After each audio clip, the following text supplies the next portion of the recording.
শ্রী গুরুবে নমঃ।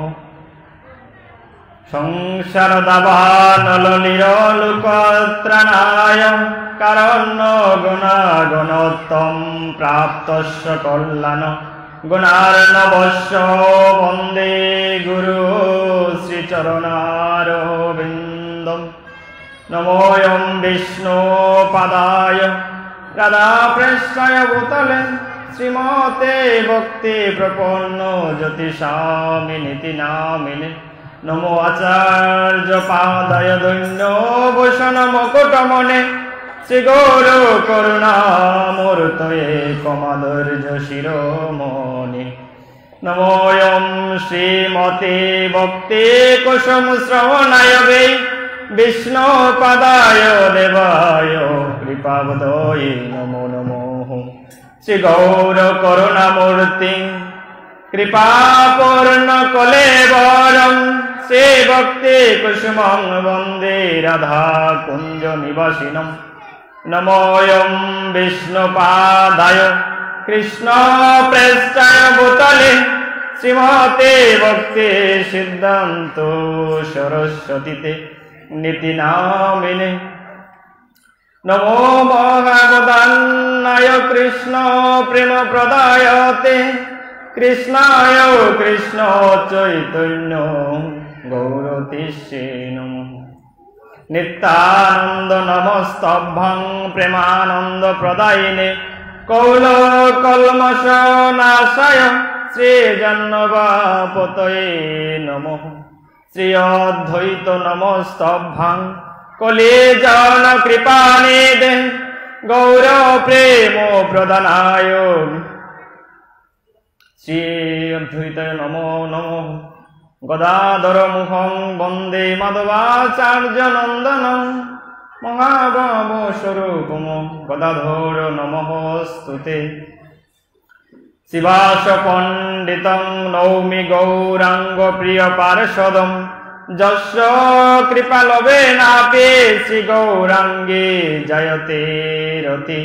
পঞ্চ তত্মাত্মকং কৃষ্ণং ভক্তরূপ স্বরূপকং ভক্তাবতারং ভক্তাকং নমামি ভক্ত শক্তিকং। হে কৃষ্ণ করুণা সিন্ধু দীনবন্ধু জগৎপতে গোপেশ গোপিকা কান্ত রাধা কান্ত নমঃস্তুতে। তপ্ত কাঞ্চন গৌরাঙ্গী রাধে বৃন্দাবনেশ্বরী বৃষভানুসুতে দেবী প্রণমামি হরিপ্রিয়ে। বৃন্দায় তুলসী দেব্যৈ প্রিয়ায় কেশবশোচ কৃষ্ণ ভক্তি পদে দেবী সত্যবত্যৈ নমো নমঃ। মহাপ্রসাদে জননী সর্ব সৌভাগ্যবর্ধিনী আদি বেদে হরা নিত্যং তুলসিতং নমঃস্তুতে। কৃষ্ণায় বাসুদেবায় অরহে পরমাত্মনে প্রণত ক্লেশনাশায় শ্রী গোবিন্দায় নমো নমঃ। জয়তাং সুরত পঙ্গুর্মম মন্দির মতির গতি মৎসর্বস্য পদাম্বুজ শ্রী রাধা মদন মোহন।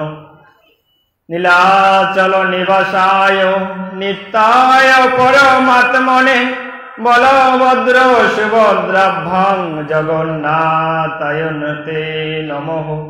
জগন্নাথ স্বামী নয়ন পথগামী ভবতু মে। জগন্নাথ স্বামী নয়ন পথগামী ভবতু মে।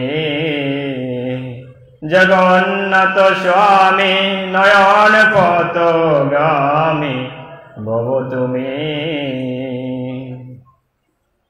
বন্দে শিরোপ শ্রী সনাতন ভট্ট রঘুনাথ শ্রীজীব গোপাল ভট্ট দাস রঘুনাথ। আমি এই জয় গোসার করি চরণ বন্দন যাহা হইতে বিঘ্ন নাশ অভীষ্ট পূরণ। আমি এই জয় গোসার করি চরণ বন্দন যাহা হইতে মিলে বাই কৃষ্ণ প্রেমধন। এই জয় গোসাই যার মই তার দাস, তাসবার পদ রেণু মোর পঞ্চগ্রাস। আমি তাদের চরণ সেবী ভক্ত শনে বাস, জনমে জনমে মোর এই অবিলাস। এই জয় গোসাই যবে ব্রজে কৈলাবাস, রাধা কৃষ্ণের নিত্য লীলা করিলা প্রকাশ। মনের আনন্দে বল হরি বজ বৃন্দাবন, শ্রী গুরু বৈষ্ণব পদে মজাইয়া মন। শ্রী গুরু বৈষ্ণব পাদ পদ্ম করিয়াস, নাম সংকীর্তন কহি নরোত্তম দাস। জয় জয় শ্রীকৃষ্ণ চৈতন্য দয়াল প্রভু নিত্যানন্দ, শ্রী অদ্বৈত গদাধর শিবাসাদি শ্রী গৌর ভক্ত বৃন্দ। হরে কৃষ্ণ কৃষ্ণ কৃষ্ণ হরে হরে, হরে রাম রাম রাম হরে হরে। হরে কৃষ্ণ কৃষ্ণ কৃষ্ণ হরে হরে, হরে রাম রাম রাম হরে হরে। হরে কৃষ্ণ কৃষ্ণ কৃষ্ণ হরে হরে, হরে রাম রাম রাম হরে হরে। শ্রী রাধে।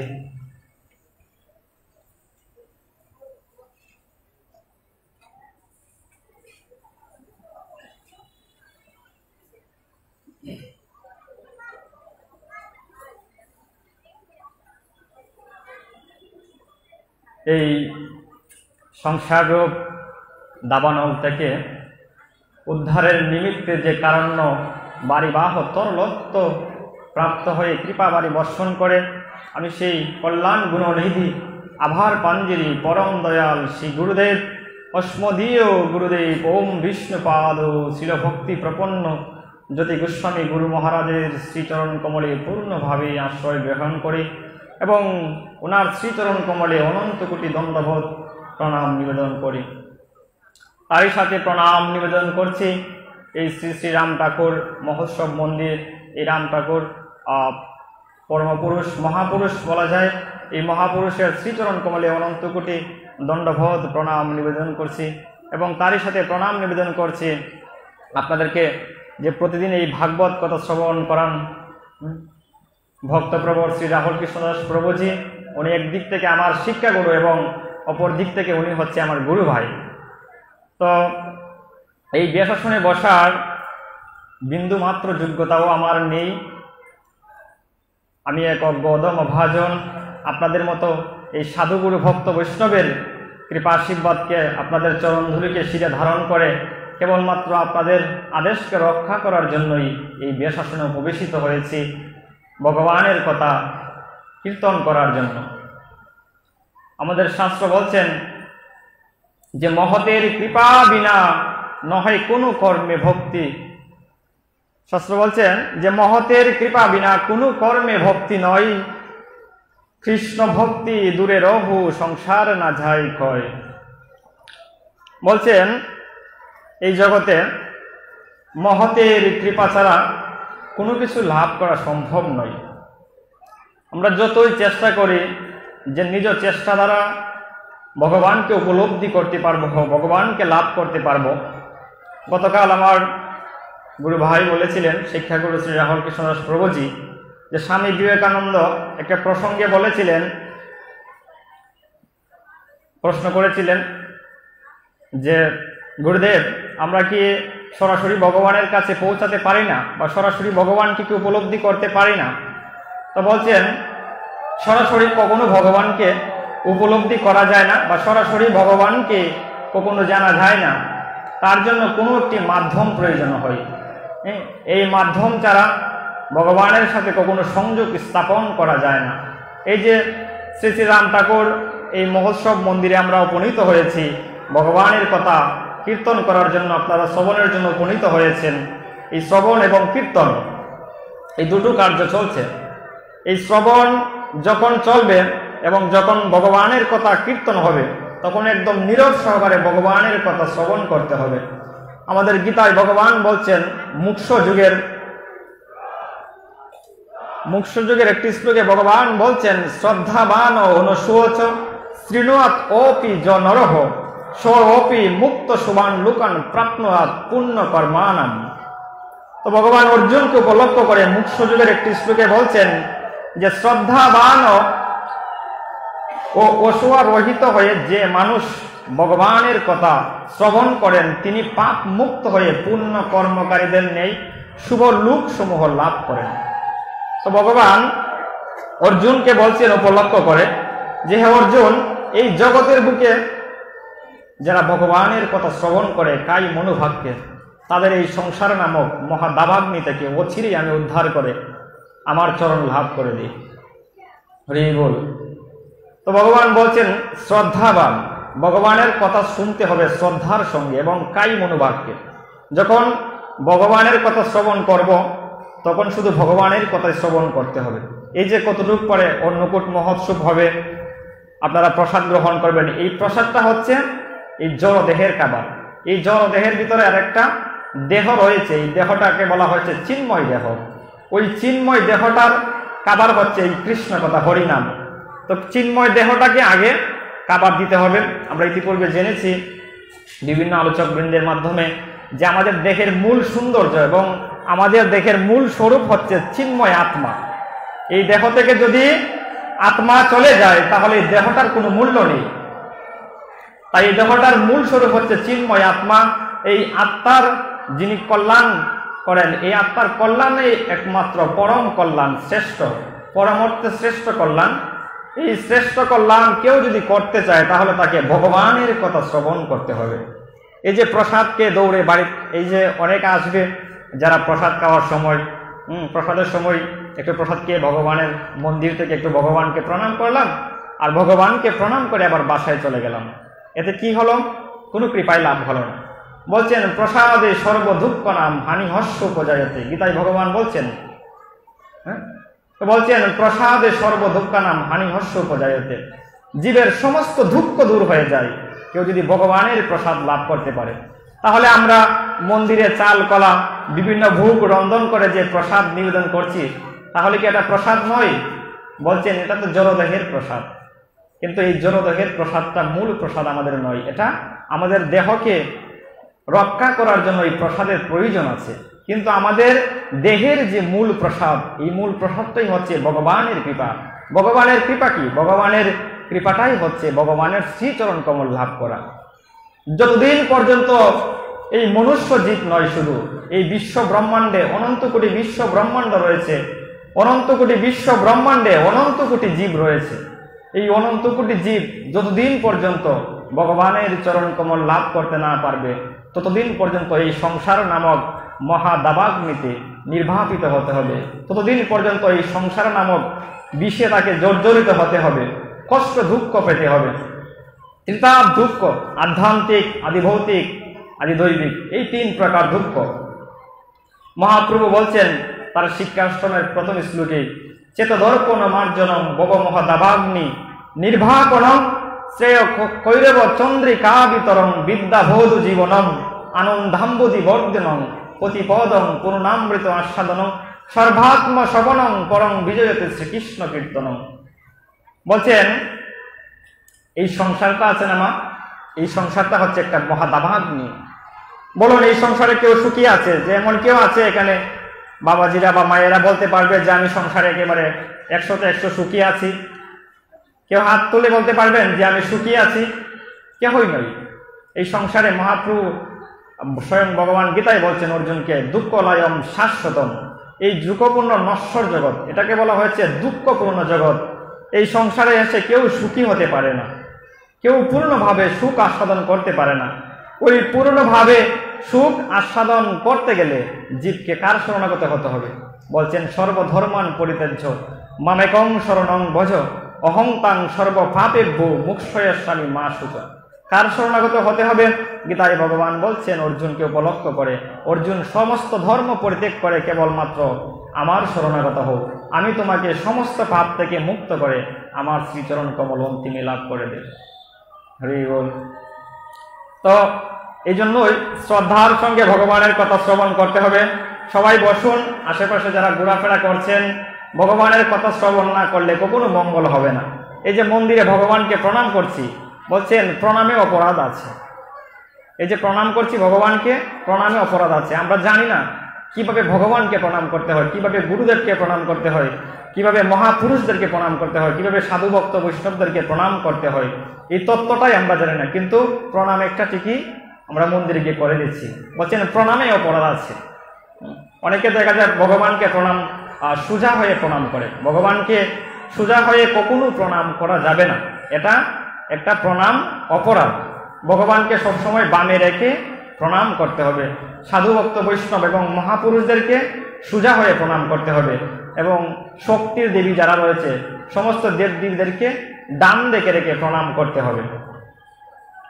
তা যে প্রসঙ্গে আমরা ছিলাম যে মহতের কৃপা বিনা কোনো কর্মে ভক্তি নয়, সংসার কৃষ্ণ ভক্তি দূরে রহু, সংসার না যায় ক্ষয়। এই জগতে বলছেন জীবনে ভজন করো আর না করো, যদি কোনো মহৎ ব্যক্তির, কোনো মহাপুরুষের, কোনো উত্তম অধিকারী সাধু ভক্ত বৈষ্ণবের কৃপা তোমার উপর বর্ষিত হয়ে যায়, তাহলে তোমার জীবনে ভজন করা লাগবে না, সমস্ত কৃপা আপনাদেরকে বর্ষিত হয়ে যাবে। তবে এটা বহু জন্মের পুণ্য, বহু জন্মের সুকৃতি অর্জন করে আসতে হবে। বহু জন্মের পুণ্য, বহু জন্মের সুকৃতি না করলে এই সাধু ভক্ত বৈষ্ণবদের কৃপা লাভ করা যায় না। বলছেন আমরা মন্দিরে আসি, ভগবানকে প্রণাম করি, কিন্তু সাধু ভক্ত বৈষ্ণব যারা রয়েছেন, মহাপুরুষগণ যারা রয়েছেন, তাদেরকে আমরা সম্মান করি না, তাদেরকে আমরা প্রণাম নিবেদন করি না। তো তাদেরকে আমরা ধীরে ধীরে এই প্রসঙ্গে যাব। তো যে প্রসঙ্গে থেকে আমরা শুরু করেছি যে কৃষ্ণ ভক্তি দূরে রহু, সংসার না যায় কয়। এই সংসার থেকেই তোমার মুক্তি হবে না যদি না মহতের কৃপা লাভ করতে পারো, যদি না সাধুগুরু বৈষ্ণবের কৃপা লাভ করতে পারো। প্রথমেই ভগবান বলছেন মোর ভক্ত নাহি পূজে, আমায় পূজে মাত্র, সেই দাম্ভিক কবু নহে মোর প্রসাদেরই পাত্র। স্বয়ং মহাপ্রভু আমার বলছেন চৈতন্য ভাগবতে যে মহতের কৃপা বিনা কোনো কারণে ভক্তি নয়, কৃষ্ণ ভক্তি দূরে রহু, সংসার না যায় কয়।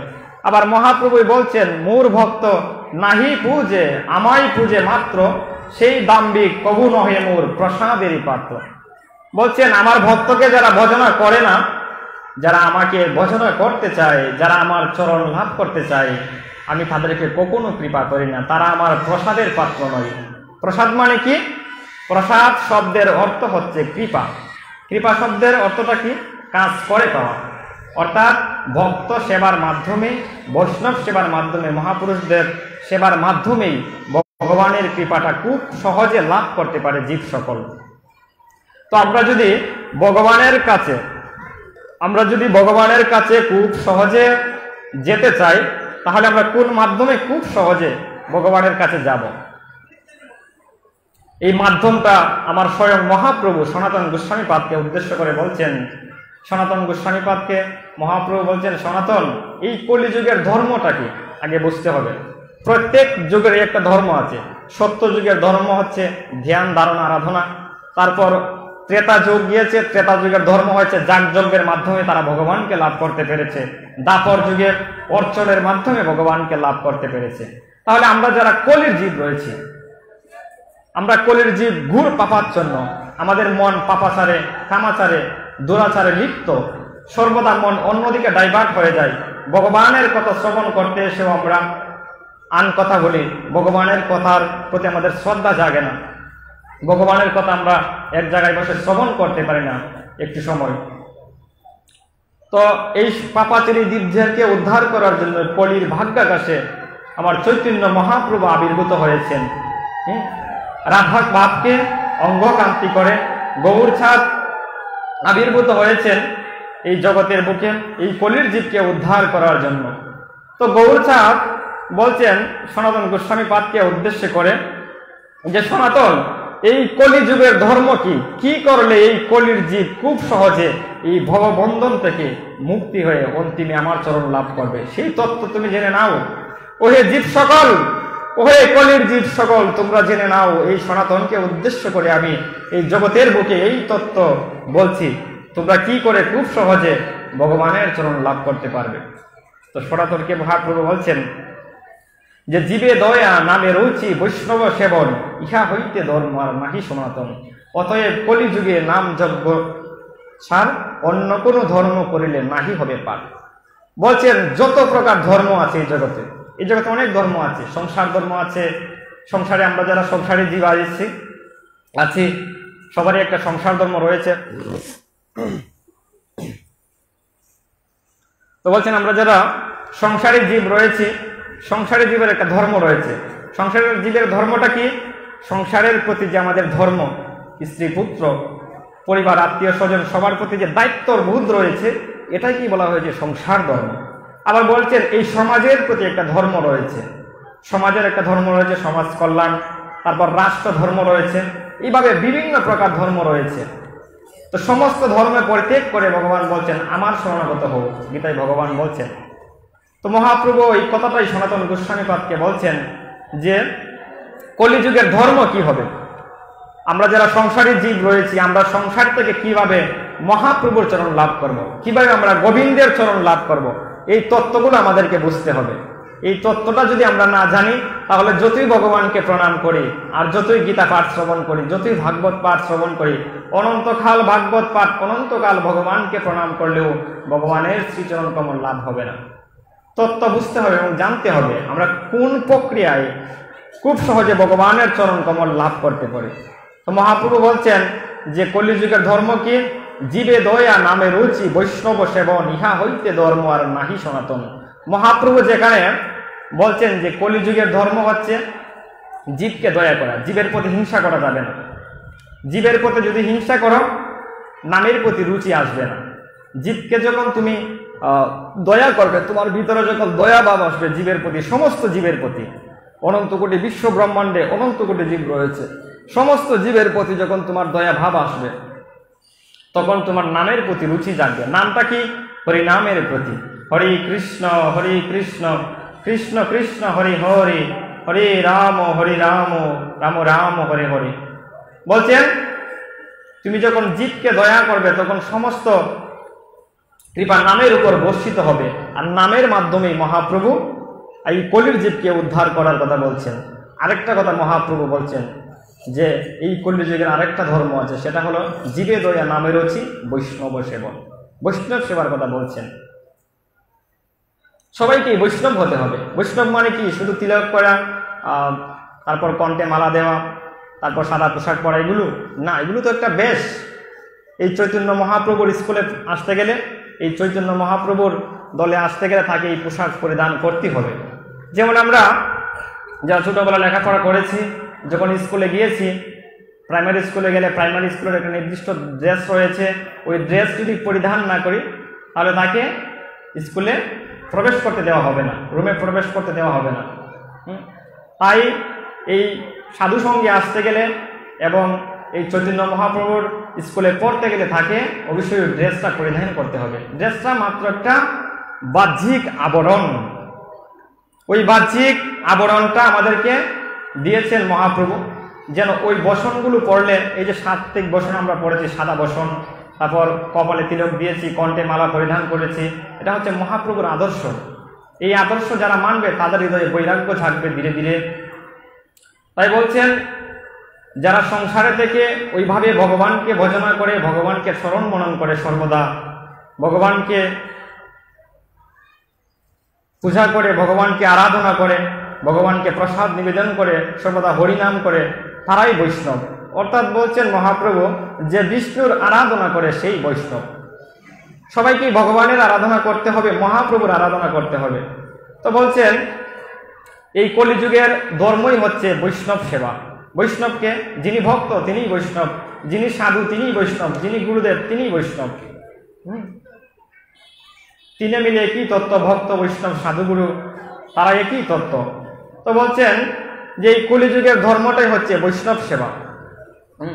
বৈষ্ণব সেবা না করলে কখনো এই জগৎ থেকে, এই কলির জীব সকল এই জগৎ থেকে মুক্তি পাওয়ার কোনো খুব সহজে আশঙ্কা নেই। তাই বলছেন যে মোহন্তের স্বভাব হয় তারিতে পামর, নিষ্কার্য নাই তবু যাই পরের ঘর।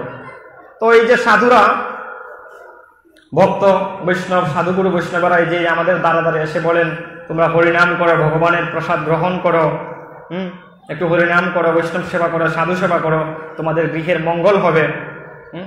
কেন করে? তো তাদের কি কোনো কাজ আছে, প্রয়োজন আছে, তাদের কি কোনো স্বার্থ আছে যে আমাদের মতো পতিত পামর জীবদের দ্বারে দ্বারে এসে বলে যে তোমরা ভগবানের কথা শ্রবণ করো, একটু হরিনাম করো বসে বসে, ভগবানের প্রসাদ গ্রহণ করো, সাধু সেবা করো, ভক্ত সেবা করো, বৈষ্ণব সেবা করো। তো বলছেন মোহন্ত মানে কি? মোহ যুগ অন্ত।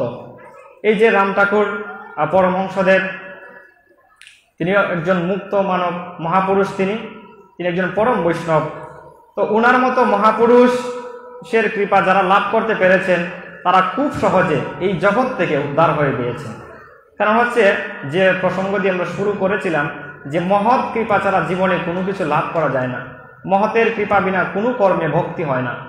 যদি ভগবানকে প্রণাম করি কিন্তু মন তো অন্যদিকে চলে আছে, ভগবানকে প্রণাম যখন আমরা করছি তখনও মন অন্যদিকে আছে, তাহলে ওই প্রণাম কি ভগবানের কাছে যাবে, পৌঁছাবে ভগবানের কাছে ওই প্রণাম?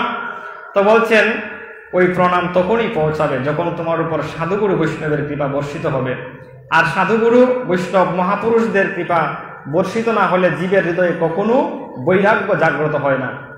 হৃদয়ে যতদিন পর্যন্ত ভক্তি জাগ্রত না হবে, বৈরাগ্য জাগ্রত না হবে, ততদিন পর্যন্ত ওই ভগবান আমার প্রণাম গ্রহণ করবে না।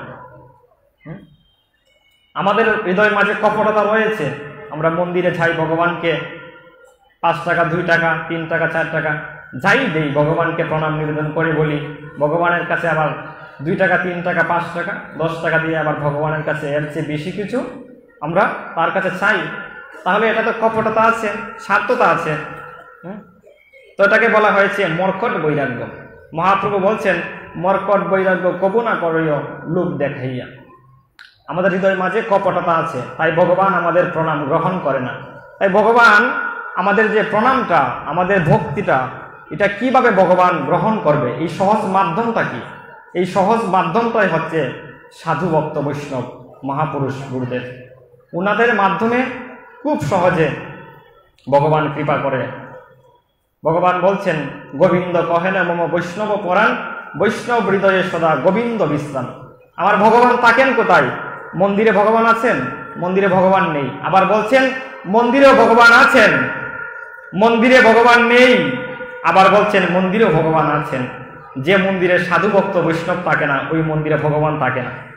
ভগবান কি বলছেন? গোবিন্দ কহেন মম বৈষ্ণব পরাণ, বৈষ্ণব হৃদয়ে সদা গোবিন্দ বিশ্রাম। ভগবান থাকেন কোথায়? ভক্ত বৈষ্ণব সাধুগুরু বৈষ্ণবের হৃদয় মাঝে। তাহলে সাধুগুরু বৈষ্ণবের হৃদয় মাঝে যদি ভগবান থাকে, তাহলে আমি যদি সাধুগুরু বৈষ্ণবকে স্মরণ করতে পারি, তার চরণে শরণ নিতে পারি, তাহলে আমার কৃপা হয়ে গেল। ভগবানকে ডাকার কি প্রয়োজন আছে? ভগবানকে ডাকার কোনো প্রয়োজন নাই। আমাদের শাস্ত্র, সমস্ত শাস্ত্র মন্থন করে, ভাগবত শাস্ত্র বলুন, তারপর গীতা বলুন, তারপর চৈতন্য চরিতামৃত বলুন, চৈতন্য ভাগবত বলুন, সমস্ত শাস্ত্র একটাই সিদ্ধান্ত দিলেন এবং স্বয়ং মহাপ্রভু বলছেন মোর ভক্ত নাহি পূজে, আমাই পূজে মাত্র সেই দাম্ভিক কব নহে মোর প্রসাদেরই পাত্র। বলছেন আমার ভক্তকে যারা ভজনা করে না, আমার ভক্তের যারা সেবা করে না, ওই ভক্ত কখনো ভগবানের কৃপা লাভ করতে পারবে না, কখনো আমার কৃপা লাভ করতে পারবে না, যতদিন পর্যন্ত সে ভক্তের কৃপা লাভ করতে না পারবে, সাধুর কৃপা লাভ করতে না পারবে, মহাপুরুষদের কৃপা লাভ করতে না পারবে, গুরুদেবের কৃপা লাভ করতে না পারবে। তাহলে সহজ মাধ্যম মহাপ্রভু বলছেন ভক্ত সেবা করো। ভক্ত সেবা দ্বারা খুব সহজে ভগবানের কৃপা লাভ করা যায়। তো গোবিন্দ থাকেন কোথায়? ভক্তের হৃদয়ে, ভগবানের হৃদয়ে। ভগবানের হৃদয়ে ভক্তের বাস, ভক্তের হৃদয়ে ভগবানের বাস। তাই ভক্তের মাধ্যমে যেহেতু ভগবান খুব সহজে কৃপা করেন, তাই আমাদেরকে ভক্ত বৈষ্ণব সাধুগুরু বৈষ্ণবদেরকে সম্মান করতে হবে, তাদেরকে দেখলে প্রণাম করতে হবে, তাদেরকে সেবা দিতে হবে। এটাই হচ্ছে কলিযুগের ধর্ম। এটাই মহাপ্রভু বলছেন। মহাপ্রভু এই ধর্মটার কথাই বলছেন যে সমস্ত ধর্মের শ্রেষ্ঠ ধর্মই হচ্ছে ভক্ত সেবা। আর ভক্ত সেবাটা মাধ্যমেই ভগবান খুব সহজে আমাদের মতো পাপিতাবী জীবদেরকে কৃপা করে থাকেন। মহাপ্রভু একটা শ্লোকে বলেছিলাম যে চেত দর্পণ মার্জন ভগ মহা দাবাগ্নে নির্বাহপন। এই যে চিত্তরূপ দর্পণ, আমাদের বাড়িতে যে আয়না আছে, ওই আয়নাতে যে ময়লা পড়েছে, ওই ময়লাটা আমরা যদি নেকড়ে দ্বারা পরিষ্কার করি তাহলে সেটা পরিষ্কার হয়ে যায়। তাহলে আমাদের হৃদয়টাও তো একটা আয়না, তাই না? এই আয়নাতে যে লক্ষ লক্ষ জন্মের ময়লা নিয়ে এসেছি, লক্ষ লক্ষ জন্মের যে পাপ নিয়ে এসেছি, যে কালিমা নিয়ে এসেছি, ওই কালিমা কি করে মোচন হবে? ওই কালিমাটা কি করে দূর হবে? ওই কালিমাই দূর হলো না, আর মন্দিরে ভগবানকে প্রণাম করছি, ভগবান আমার প্রণাম গ্রহণ করবে?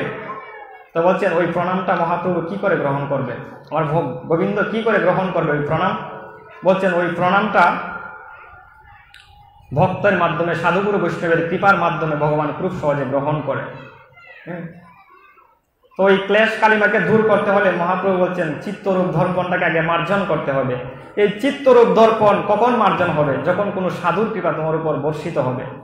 জীবনে মহৎ কৃপা ছাড়া কখনো এই চিত্তরূপ দর্পণের যে ময়লা কখনো দূর হবে না।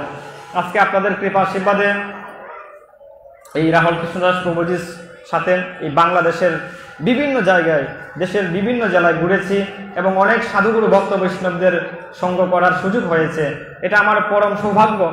শাস্ত্র বলছেন বহু জন্মের সুকৃতি এবং পুণ্য না থাকলে জীব কখনো এই সাধু সঙ্গ করার মন মানসিকতা আসে না।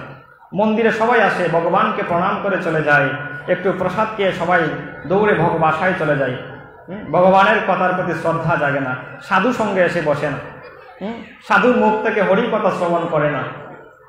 যে কথাটি বলেছিলাম যে এই জড়দেহের খাবার আমরা সবাই গ্রহণ করব, কিন্তু জড়দেহের খাবার দেওয়ার আগে আরেকটা খাবার, যে চিন্ময় দেহের খাবার, ওই চিন্ময় দেহের যে প্রসাদ, ওই প্রসাদ যদি গ্রহণ করতে না পারো মা, তাহলে ওই প্রসাদ গ্রহণ করে কোনো লাভ হবে না। এই প্রসাদ তো আবার একটু পরে বাড়িতে গেলেই শেষ হয়ে যাবে। কিন্তু এই যে প্রসাদ নিয়ে যাচ্ছ, এই যে ভগবানের কথারূপ কৃপারূপ যে প্রসাদ, ওই প্রসাদ তোমার লক্ষ লক্ষ জন্ম থাকবে। যত জন্ম তোমার জন্ম হবে তত জন্ম পর্যন্ত ওই সুকৃতি, ওই পুণ্য তোমার খাতায় লেখা হয়ে গিয়েছে। ওই প্রসাদ কখনো নষ্ট হবে না। বলছেন যারা দেবদেবীর আরাধনা করে, দেবদেবীর আরাধনা করলে কি হয়? পুণ্য অর্জন হয়। দেবদেবীর আরাধনা করলে, বিভিন্ন ব্রত অনুষ্ঠান করলে পুণ্য অর্জন হয়। কিন্তু কেউ যদি ভগবানের কথা শ্রবণ করে, কেউ যদি ভগবানের আরাধনা করে, কেউ যদি সাধু ভক্ত বৈষ্ণবের সেবা করে, তা থেকে সুকৃতি অর্জন হয়। ওই সুকৃতি শাস্ত্র বলছেন কখনো বিনষ্ট হবে না, নষ্ট হবে না।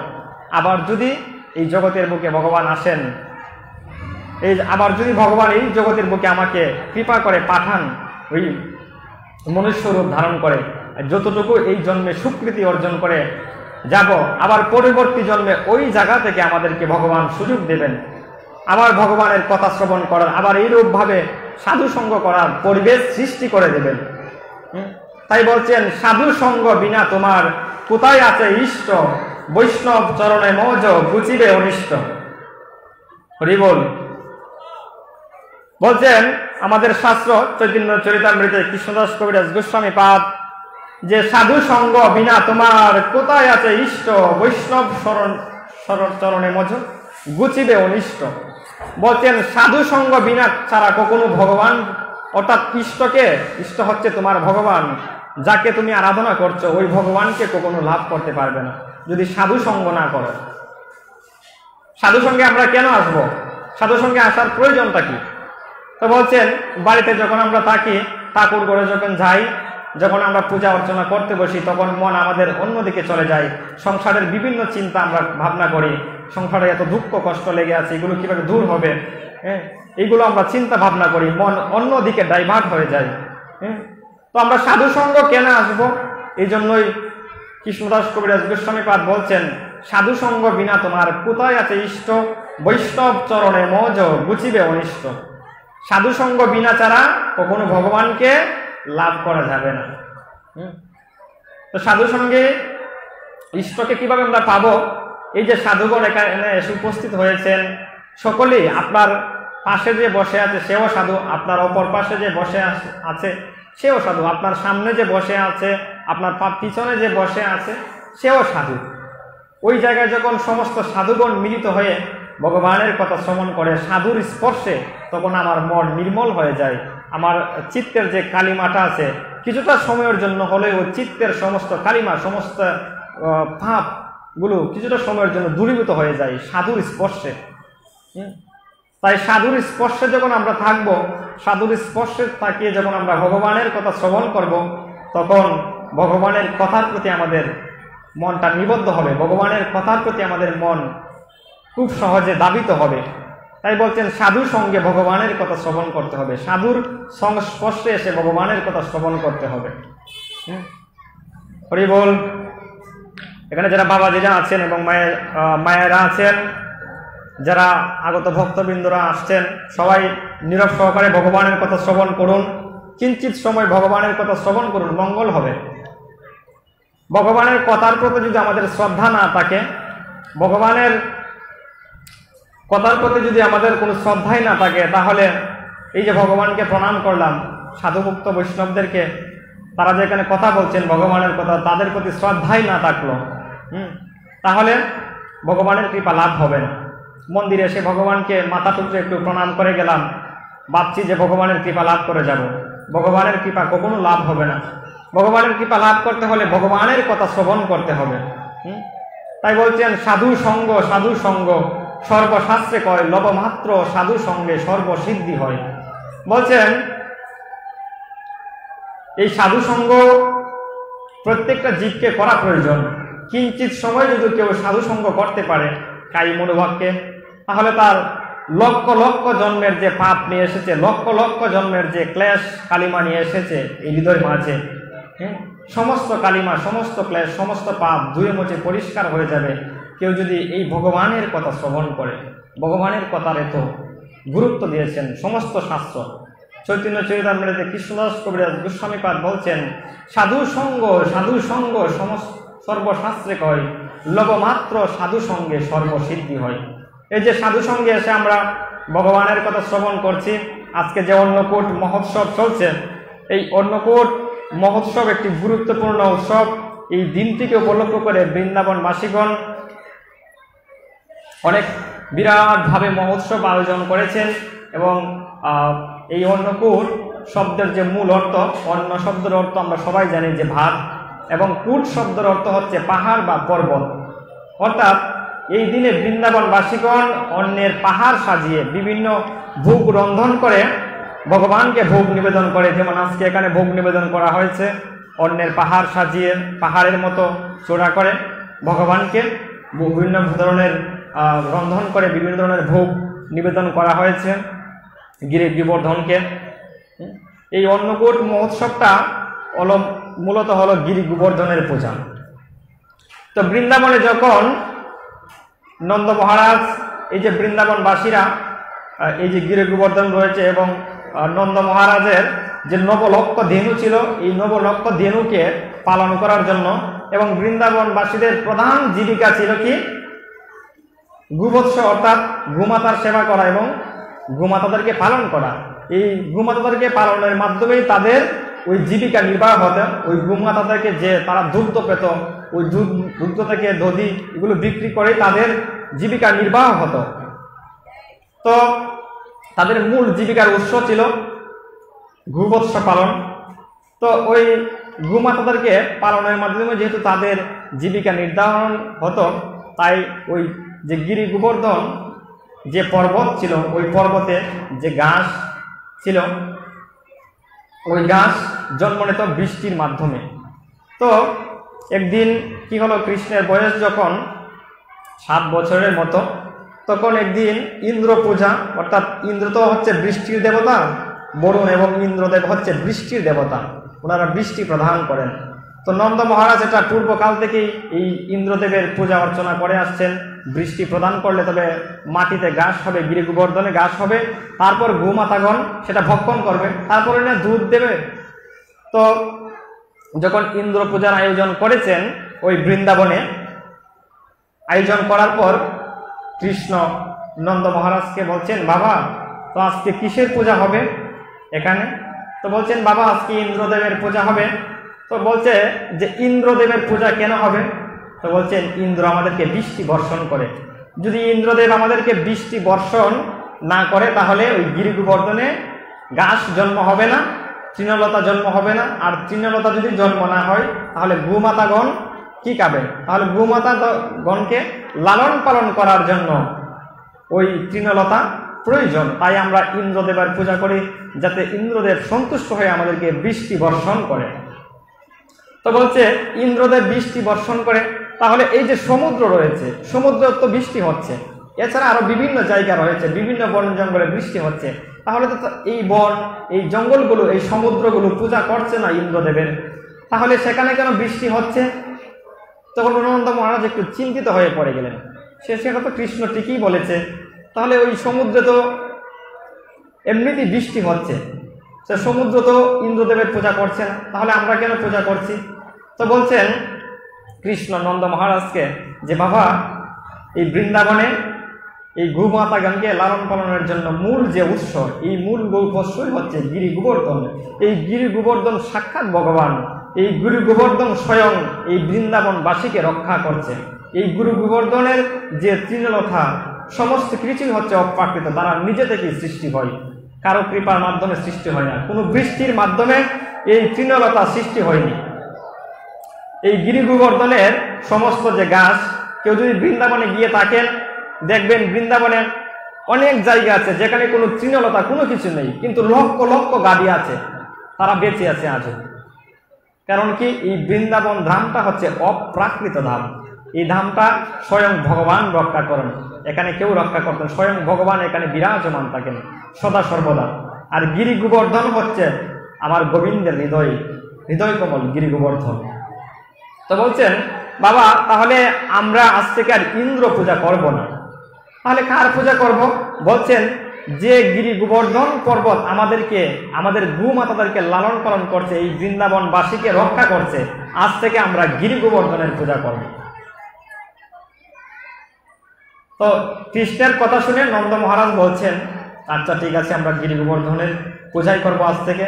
যখন গিরি গোবর্ধনের পূজার আয়োজন করলেন, তখন ইন্দ্রের যে সহচরগণ ছিল, সহচরগণ এসে দেখতে পেলেন ওই অবস্থাটা, দেখে ইন্দ্রদেবের কাছে খবর পাঠালেন।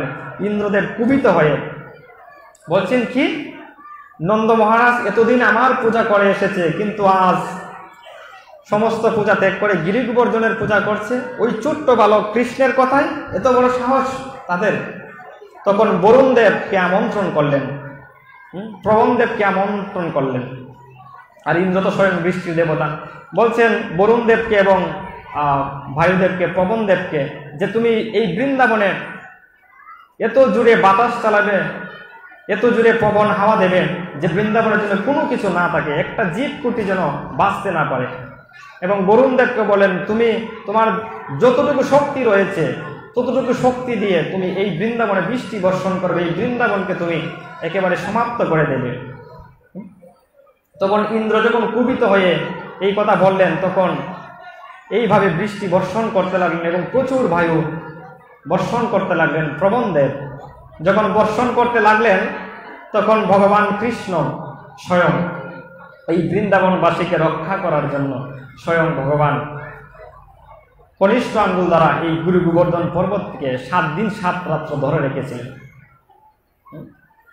এই কনিষ্ঠ আঙ্গুল দ্বারা ভগবান এই গিরি গোবর্ধন পর্বতকে 7 দিন 7 রাত্রি ধরে রেখেছিলেন এই বৃন্দাবনবাসীকে রক্ষা করার জন্য। তো ভগবান রক্ষা করেছেন। এই থেকেই অন্নকূট মহোৎসবটা শুরু হয়েছিল। এই অন্নকূট মহোৎসবটা হচ্ছে মূলত গিরি গোবর্ধনের পূজা। এই গিরি গোবর্ধন যেমন পাহাড়ের মতো, পর্বতের মতো, যখন অন্নকূট মহোৎসব হয়েছিল স্বয়ং ভগবান কৃষ্ণ তখন গিরি গোবর্ধনের মধ্যে আবির্ভূত হয়েছিলেন। গিরি গোবর্ধনের মধ্যে আবির্ভূত হয়ে স্বয়ং ভগবান কৃষ্ণ এই যে বৃন্দাবনবাসী, এই যে পাহাড় সম, এই যে অন্নকূট সাজিয়ে, অন্নের সমাহার সাজিয়ে বিভিন্ন ভোগ রন্ধন করে যখন নিবেদন করলেন, সমস্ত প্রসাদ ভগবান গ্রহণ করছেন।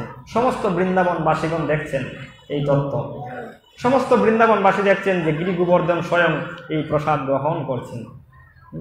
দেখুন ভগবানের কত কৃপা। ভগবান বলছেন মন মনা ভব মদ ভক্ত মদ ঝাঁঝি মান নমস্কার, তুমি আমার ভক্ত হও, যদি ভক্ত হতে পারো আমি তোমাকে স্বয়ং রক্ষা করব। ভগবান গীতায় 9ম অধ্যায়ের একটি শ্লোকে বলছেন যে অনন্য চিন্তয়ন্ত মাম যে জনা পর্যুপাসতে তেষাম নিত্যাভিযুক্তানাম যুগক্ষেমম বহামি অহম। ভগবান বলছেন গীতার একটি শ্লোকে 9ম অধ্যায়ে যে অনন্য চিত্তে যারা আমার ভজনা করে, যে ভক্ত আমাকে অনন্য চিত্তে ভজনা করে, আমি সেই ভক্তের সমস্ত অপ্রাপ্ত বস্তু নিজে সংরক্ষণ করি এবং যে প্রাপ্ত বস্তু সেটা আমি নিজে রক্ষণ করি। আমি কি ভগবানকে ওইভাবে ভজনা করতে পেরেছি? ওইভাবে ভগবানকে ভালোবাসতে পেরেছি? ওইভাবে কি ভগবানের ভক্ত হতে পেরেছি? বলছেন ভগবানের ভক্ত হওয়ার কথা। তো ভগবানের ভক্ত কি করে হব? মন্দিরে ভগবানকে প্রণাম করলাম আর একটু প্রসাদ গ্রহণ করলাম, ভগবানের ভক্ত হয়ে গেলাম? বলছেন না, এভাবে ভগবানের ভক্ত হওয়া যায় না। ভগবানের ভক্ত হতে গেলে ভগবানের কথা শ্রবণ করতে হবে। ভগবানের কথাই জীবদেরকে পারে ভক্ত তৈরি করতে। আরে আমার হৃদয়ের মাঝে যে চিত্তের যে কালিমা রয়েছে, ক্লেশ রয়েছে, এগুলো তো আগে দূর করতে হবে, তারপরে না ভক্ত। ওই ভক্ত তত্ত্ব জানতে গেলে তোমাকে আগে ভগবানের কথা শ্রবণ করতে হবে। কি করে আমি ভক্ত হব? কোন কোন ভক্তি করলে আমি ভগবানকে লাভ করব? কার মাধ্যমে আমি ভক্ত হব? কোন মাধ্যমের দ্বারা আমি ভগবানকে প্রণাম করলে ভগবানের কৃপা লাভ করতে পারব? ওইটাই হচ্ছে একজন উত্তম অধিকারী সাধু, উত্তম অধিকারী ভক্ত, উত্তম অধিকারী ভক্ত বৈষ্ণবের কৃপা লাভ। বলছেন এটা একমাত্র মহৎ কৃপা দ্বারাই। মহৎকে যিনি একজন উত্তম অধিকারী সাধু তিনি মহৎ, একজন উত্তম অধিকারী বৈষ্ণব তিনি মহৎ, একজন উত্তম অধিকারী ভক্ত তিনি হচ্ছে মহৎ ব্যক্তি। মহৎ মানে কি? তার হৃদয় হচ্ছে উদার, তার মধ্যে কোনো কৃপণতা নেই, সে সমস্ত জীবকে কৃপা করতে বাধ্য থাকে। মোহন্তের স্বভাব হয় তারিতে পামর, নিষ্কার্য নাই তো বোঝাই পড়ার ঘর। বলছেন মোহন্ত, মোহ যোগ অন্ত, অর্থাৎ এই সংসারের সমস্ত মোহ, মোহ মানে হচ্ছে মায়া, যিনি এই সংসারের সমস্ত মায়াকে কাটাতে পেরেছেন তিনি হচ্ছে মোহন্ত।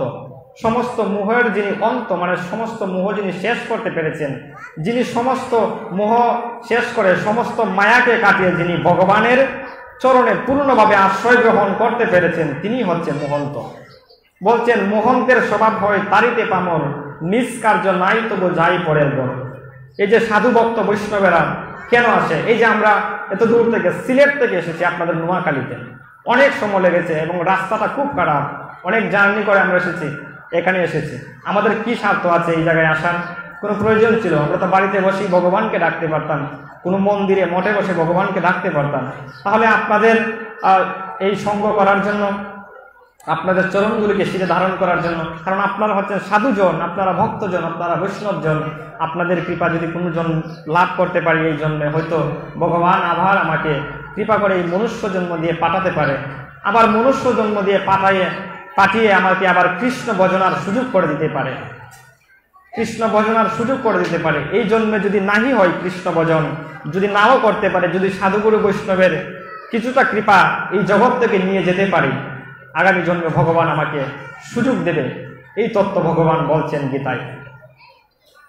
ভগবান অর্জুনকে বলছেন, অর্জুন ভগবানকে প্রশ্ন করলেন, ভগবান এই জগতে কেউ যদি ভগবানের আরাধনা করে, তাহলে এই জগতে ভগবানের আরাধনা করলো কিন্তু কোনো কারণে সে যুগভ্রষ্ট হয়ে গেল, যুগভ্রষ্ট হওয়ার কারণে সে যদি তোমাকে লাভ করতে না পারে তাহলে তার কি গতি হবে? অবশ্যই আমি ভগবানকে ভজনা করছি, তাহলে আমি ভগবানকে এই জন্মে লাভ করতে পারলাম না মা, তাহলে আমার কি গতি হবে না?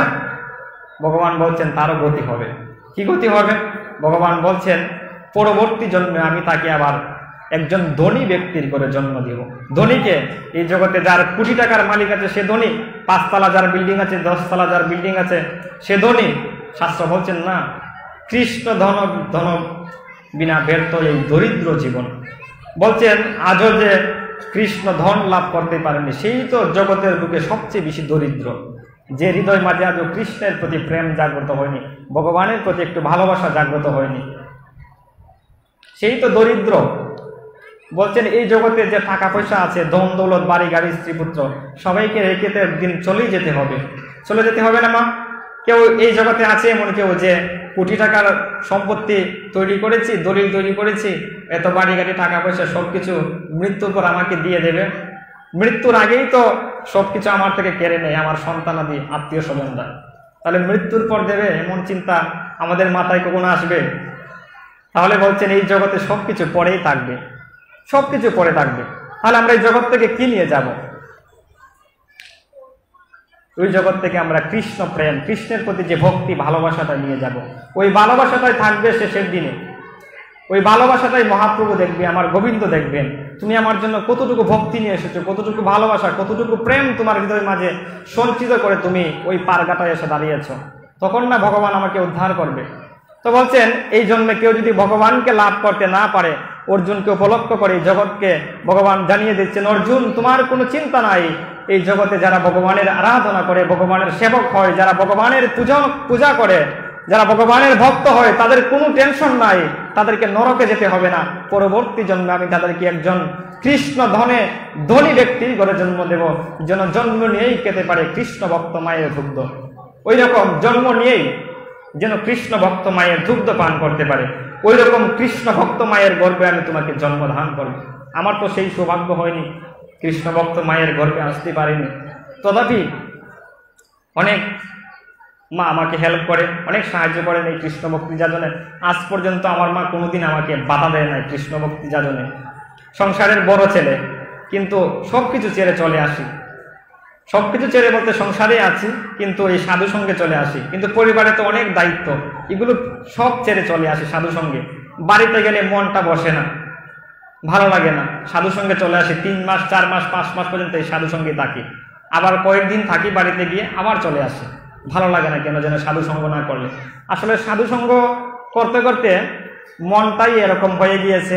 সাধু সঙ্গ বিহীন, অর্থাৎ সাধু সঙ্গ যখন একটু দূরে চলে যায় তখন মনটা অন্যদিকে চলে যায়, তখন আর ভালো লাগে না। সাধু সঙ্গ না করলে অনেক কষ্ট অনুভব হয়, তাই সবসময় সাধু সঙ্গ করি, সাধু সঙ্গ করার চেষ্টা করি। তাই শাস্ত্র বলছেন, সাধু সঙ্গ সর্বশাস্ত্রে কয়, লবমাত্র সাধু সঙ্গে সর্বসিদ্ধি হয়। বলছেন কোনো ভক্ত যদি কায়িক অনুভবকে সাধুদের স্পর্শ থেকে, সাধুদের সঙ্গ থেকে ভগবানের কথা শ্রবণ করতে পারে, তাহলে তার কিঞ্চিত সময় ভগবানের কথা শ্রবণ করলে তার অন্তিমে ভগবত প্রাপ্তি হয়ে যাবে। তাহলে এই প্রসঙ্গে আমরা একটি খুব চমৎকার একটি উদাহরণ রয়েছে।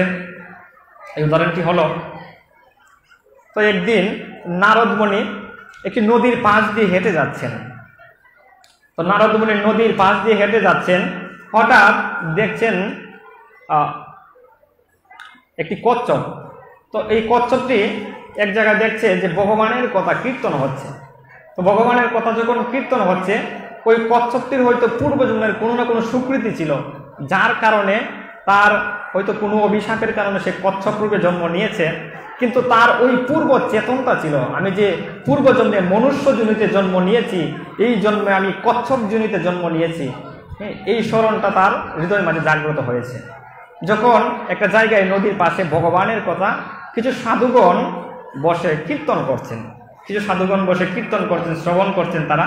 তো কচ্ছপটা মনে মনে চিন্তা করছে, আহারে একদিনও তো সাধু সঙ্গ করতে পারলাম না, একদিনও তো সাধুর সঙ্গে এসে ভগবানের কথা শ্রবণ করতে পারলাম না, কি জুনিতে জন্ম নিলাম, এই কচ্ছপ জুনিতে জন্ম নিয়ে ভগবানের কথা শ্রবণ করার সুযোগ পেলাম না, ভগবানের কথা শ্রবণ করার সুযোগ নেই। আমরা এই মনুষ্য জন্ম লাভ করে ভগবানের কথা শ্রবণ করতে আমরা ইচ্ছুক না। হৃদয় মাঝে এই চিন্তা, এই ধারণাটা আমাদের হৃদয় মাঝে আসে না যে একটু সময় বসে ভগবানের কথা শ্রবণ করি। প্রসাদ তো গ্রহণ করবই, প্রসাদ গ্রহণ করে আমরা সবাই নিজ নিজ বাড়িতে চলে যাব, কিন্তু আহারে এই হৃদয় মাঝে কখনো এই চিন্তা, এই চেতনাটা উদ্ভাসিত হয় না। একটু সময় ভগবানের কথা শ্রবণ করে, একটু সময় নীরব সহকারে ভগবানের কথা শ্রবণ করে, ভগবানের একটু কৃপা আশীর্বাদ নিয়ে যায় এই জায়গা থেকে। তাই শাস্ত্র বলছেন, ওরে মন ধিক্রে তোমায় পাইয়া মনুষ্য জন্ম, না চিন্তিলে কৃষ্ণ কর্ম, হেলাই হেলাই কাটাইলে বেলা। ও মন, তুমি কি মানুষ? আরে আজও নিজেকে মানুষ বলে দাবি করছো, তুমি কি মানুষ? কখনো কি ভেবে দেখেছো তুমি কি আজও মানুষ হতে পেরেছো কিনা? ছোটবেলায় যখন আমাদের বাড়িতে গুরুজন আসতেন, তখন আমরা যখন প্রণাম করতাম তখন মা বলতেন, একটু আশীর্বাদ করবেন আমাদের ছেলেটার জন্য, যেন ছেলেটা মানুষ হতে পারে। ওমা, আমরা তো মানুষই আছি, মানুষ দেহ নিয়ে জন্ম নিয়েছি, তাহলে আমরা কি আজও মানুষ হতে পারিনি? শাস্ত্র বলছেন, না, তুমি আজও মানুষ হতে পারোনি। মানুষ আকার হইলে কি হয়, করহ ভূতের কাম, না হইলে এই বদনে কেন না বলো শ্রীকৃষ্ণ গোবিন্দ নাম। এক জায়গায় বসলে গৃহের কথা, এক জায়গায় বসলে আন কথা, রাজনৈতিক কথা, কত কথা বলছি। তাহলে একবার কি ভগবানের কথা হৃদয় মাঝে বলার চিন্তা চেতনা উদ্ভাসিত হয়েছে? একবার কি ভগবানের কথা শ্রবণ করার চিন্তা চেতনা হৃদয়ের মাঝে উদ্ভাসিত হয়েছে? আজও হয়নি। তাই মানুষ, আমরা জন্ম নিয়েছি ঠিকই, দেহটা দেখতে মানুষের মতো, কিন্তু আজও মানুষ হতে পারেনি। বলছেন মানুষ হতে গেলে তোমাকে 5টা যোগ্যতা থাকতে হবে। 5টা যোগ্যতা কি? একটা খুব মনোযোগ সহকারে শ্রবণ করুন, কথাটা খুব ইম্পর্টেন্ট, এটা আমাদের জীবনে এগুলো আগে জানতে হবে। আমরা তো ভক্ত হবে পরে, আগে মানুষ হতে হবে। মানুষ হয়ে তবে ভক্ত হতে হবে। মানুষ না হয়ে যদি আগে ভক্ত হয়ে যাই, তাহলে বেশি দিন আমরা ওই ভক্তি জগতে টিকতে পারবো না। তো বলছেন একটা মানুষ দিন থেকে রাত পর্যন্ত কি করে? খাদ্যের জন্য সংস্থান করে। একটা মানুষ দিন থেকে রাত পর্যন্ত এই সংসারের প্রতিটা জীবকে লালন পালন করার জন্য, নিজের উদর পেটকে ভরণ পোষণ করার জন্য দিন থেকে রাত পর্যন্ত কি করে? খাদ্যের জন্য সংস্থান করে কিনা? প্রত্যেকটা মানুষ এখানে যারা আছেন, আপনারা উদর অর্থাৎ পেট ভরণ পোষণ করার জন্যই তো সংসার করছেন। সংসারের প্রত্যেকটা মানুষকে লালন পালন করার জন্য দিন থেকে রাত পর্যন্ত ছুটছেন টাকার পেছনে, ব্যবসা করছেন, বাণিজ্য করছেন, চাকরি করছেন, সবই তো করছেন। একটা মানুষ দিন থেকে রাত পর্যন্ত খাদ্যের সংস্থান করে। একটা পশু দিন থেকে রাত পর্যন্ত খাদ্যের সংস্থান করে। পশু কি? কুকুর, বিড়াল, যে সকল পশু পাখি রয়েছে, একটা পশুও কি করে? খাদ্যের জন্য কখন একটা জায়গায় গিয়ে খাদ্য পাবো, তারও তো পেট আছে, তাদেরও তো পেটে ক্ষুধা আছে। তাহলে একটা পশু আর একটা মানুষের মধ্যে কি পার্থক্য রইল? বলছেন একটা পশু আর একটা মানুষের মধ্যে কোনো পার্থক্য নেই। পরবর্তী স্টেপে আবার বলছেন একটা পশু কি করে? দিন শেষে যখন সার খাওয়া দাওয়া হয়, তা সেও নিদ্রা যায়, নিদ্রা অর্থে ঘুম, সেও ঘুমায়। একটা মানুষও যখন সারাদিন শেষে পরিশ্রম করে বাড়িতে আসে, বাসায় আসে, তখনও সে দিন শেষে নিদ্রা যায়, ঘুমায় সে। তাহলে একটা পশু আর একটা মানুষের মধ্যে কি পার্থক্য রইল? বলছেন একটা পশু আর একটা মানুষের মধ্যে কোনো পার্থক্য নেই। পরবর্তীতে আবার বলছেন একটা মানুষও বংশ বিস্তার করে, সন্তানাদি তারা জন্ম দেয়। একটা পশুও সন্তানাদি জন্ম দেয়। তাহলে একটা মানুষ আর একটা পশুর মধ্যে কি কোনো পার্থক্য নেই? বলছেন একটা মানুষ আর একটা পশুর মধ্যে তাহলে কোনো পার্থক্য নেই। পরবর্তীতে বলছেন একটা মানুষেরও মৃত্যু ভয় আছে, কখন জানে জম এসে আমাকে নিয়ে যায়। মৃত্যু ভয় আছে না বাবা মায়েরা? সকলের মধ্যে তো মৃত্যু ভয় আছে। কখন জানে একটা কিছু দ্বারা আমি আঘাতপ্রাপ্ত হয়ে আমার মৃত্যু হয়ে যায়, ভগবান আমাকে কখন নিয়ে যায় এসে। ভগবান তো নেয় না, জম গণাসেন, জমের দুধ গণাসেন, কখন জানে জম দুধ গণেসে আমাকে নিয়ে যায়। এই ভয়টা সবার মধ্যে রয়েছে, এই মৃত্যু ভয়টা সবার মধ্যে রয়েছে। লোকনাথ ব্রহ্মচারী বলেছিলেন, ওরে প্রতিদিন কোনো ব্যক্তি যদি, প্রতিদিন কোনো মানুষ যদি কিঞ্চিত সময় মৃত্যুর কথা চিন্তা করত, তাহলে সে কোনো পাপ কার্য করত না। মৃত্যু একটা আশ্চর্য বিষয়। ওই মৃত্যুর কথা চিন্তা করলে মানুষের হৃদয় মাঝে বৈরাগ্য উদিত হয়, ভক্তি উদিত হয়। আহারে এতটা দিন কি করলাম, এই মনুষ্য জন্মকে আমি হেলাই হেলাই কাটিয়ে দিলাম, আজও তো গোবিন্দকে একবার স্মরণ করতে পারলাম না, মন্দিরে ভগবানকে প্রণাম করতে পারলাম না, আজও তো মন্দিরে এসে ভগবানের কথাকে শ্রবণ করতে পারলাম না। এই মনুষ্য জন্মটা আমার বিফলে চলে গেল, কখন জানে আমার মৃত্যু হয়ে যায়। মৃত্যুর পর আমি কোথায় যাব? হয়তো জম লোকে এসে আমাকে জমালয়ে নিয়ে যাবে, মৃত্যুর যাতনা আমাকে ভোগ করতে হবে। ওই মৃত্যুর কথা যখন মানুষ চিন্তা করে, তখন হৃদয়ে ওই ভক্তি বৈরাগ্য উদিত হয়। তাই লোকনাথ ব্রহ্মচারী বাবা বলেছিলেন যে প্রত্যেকটা মানুষ যদি প্রতিদিন কিঞ্চিত সময় মৃত্যুর কথা চিন্তা করত, আমরা সংসারের এই মায়ায় আবদ্ধ হয়ে মৃত্যুকে ভুলে গিয়েছি। কখন জানে আমাদের মৃত্যু হবে, এই মৃত্যু নামক চূড়াক্ষস এসে আমাদের এই সুন্দর জীবনকে উলট পালট করে দেবে। এই যে সাজানো বাগান সাজিয়েছি, স্ত্রী পুত্র কন্যা, এই যে দালান কোটা সবকিছু সাজিয়েছি, কখন জানি এসে আমার জীবন প্রদীপটা নিভে যায়। কখন দেখে আমার এই দেহ থেকে, এই চিন্ময় দেহ থেকে এই আত্মাটা চলে যায়, যে কখন জানি এই দেহটার মৃত্যু হয়ে যায়। ওই চিন্তাটা তখন হৃদয় মাঝে আসে। তাই বলছেন প্রতিদিন কিঞ্চিত সময় প্রত্যেকটা মনুষ্য জীবকে মৃত্যুর কথা চিন্তা করতে হবে। মৃত্যুর কথা চিন্তা করলে জীবের হৃদয় মাঝে পূর্ণভাবে ভক্তি উদিত হবে।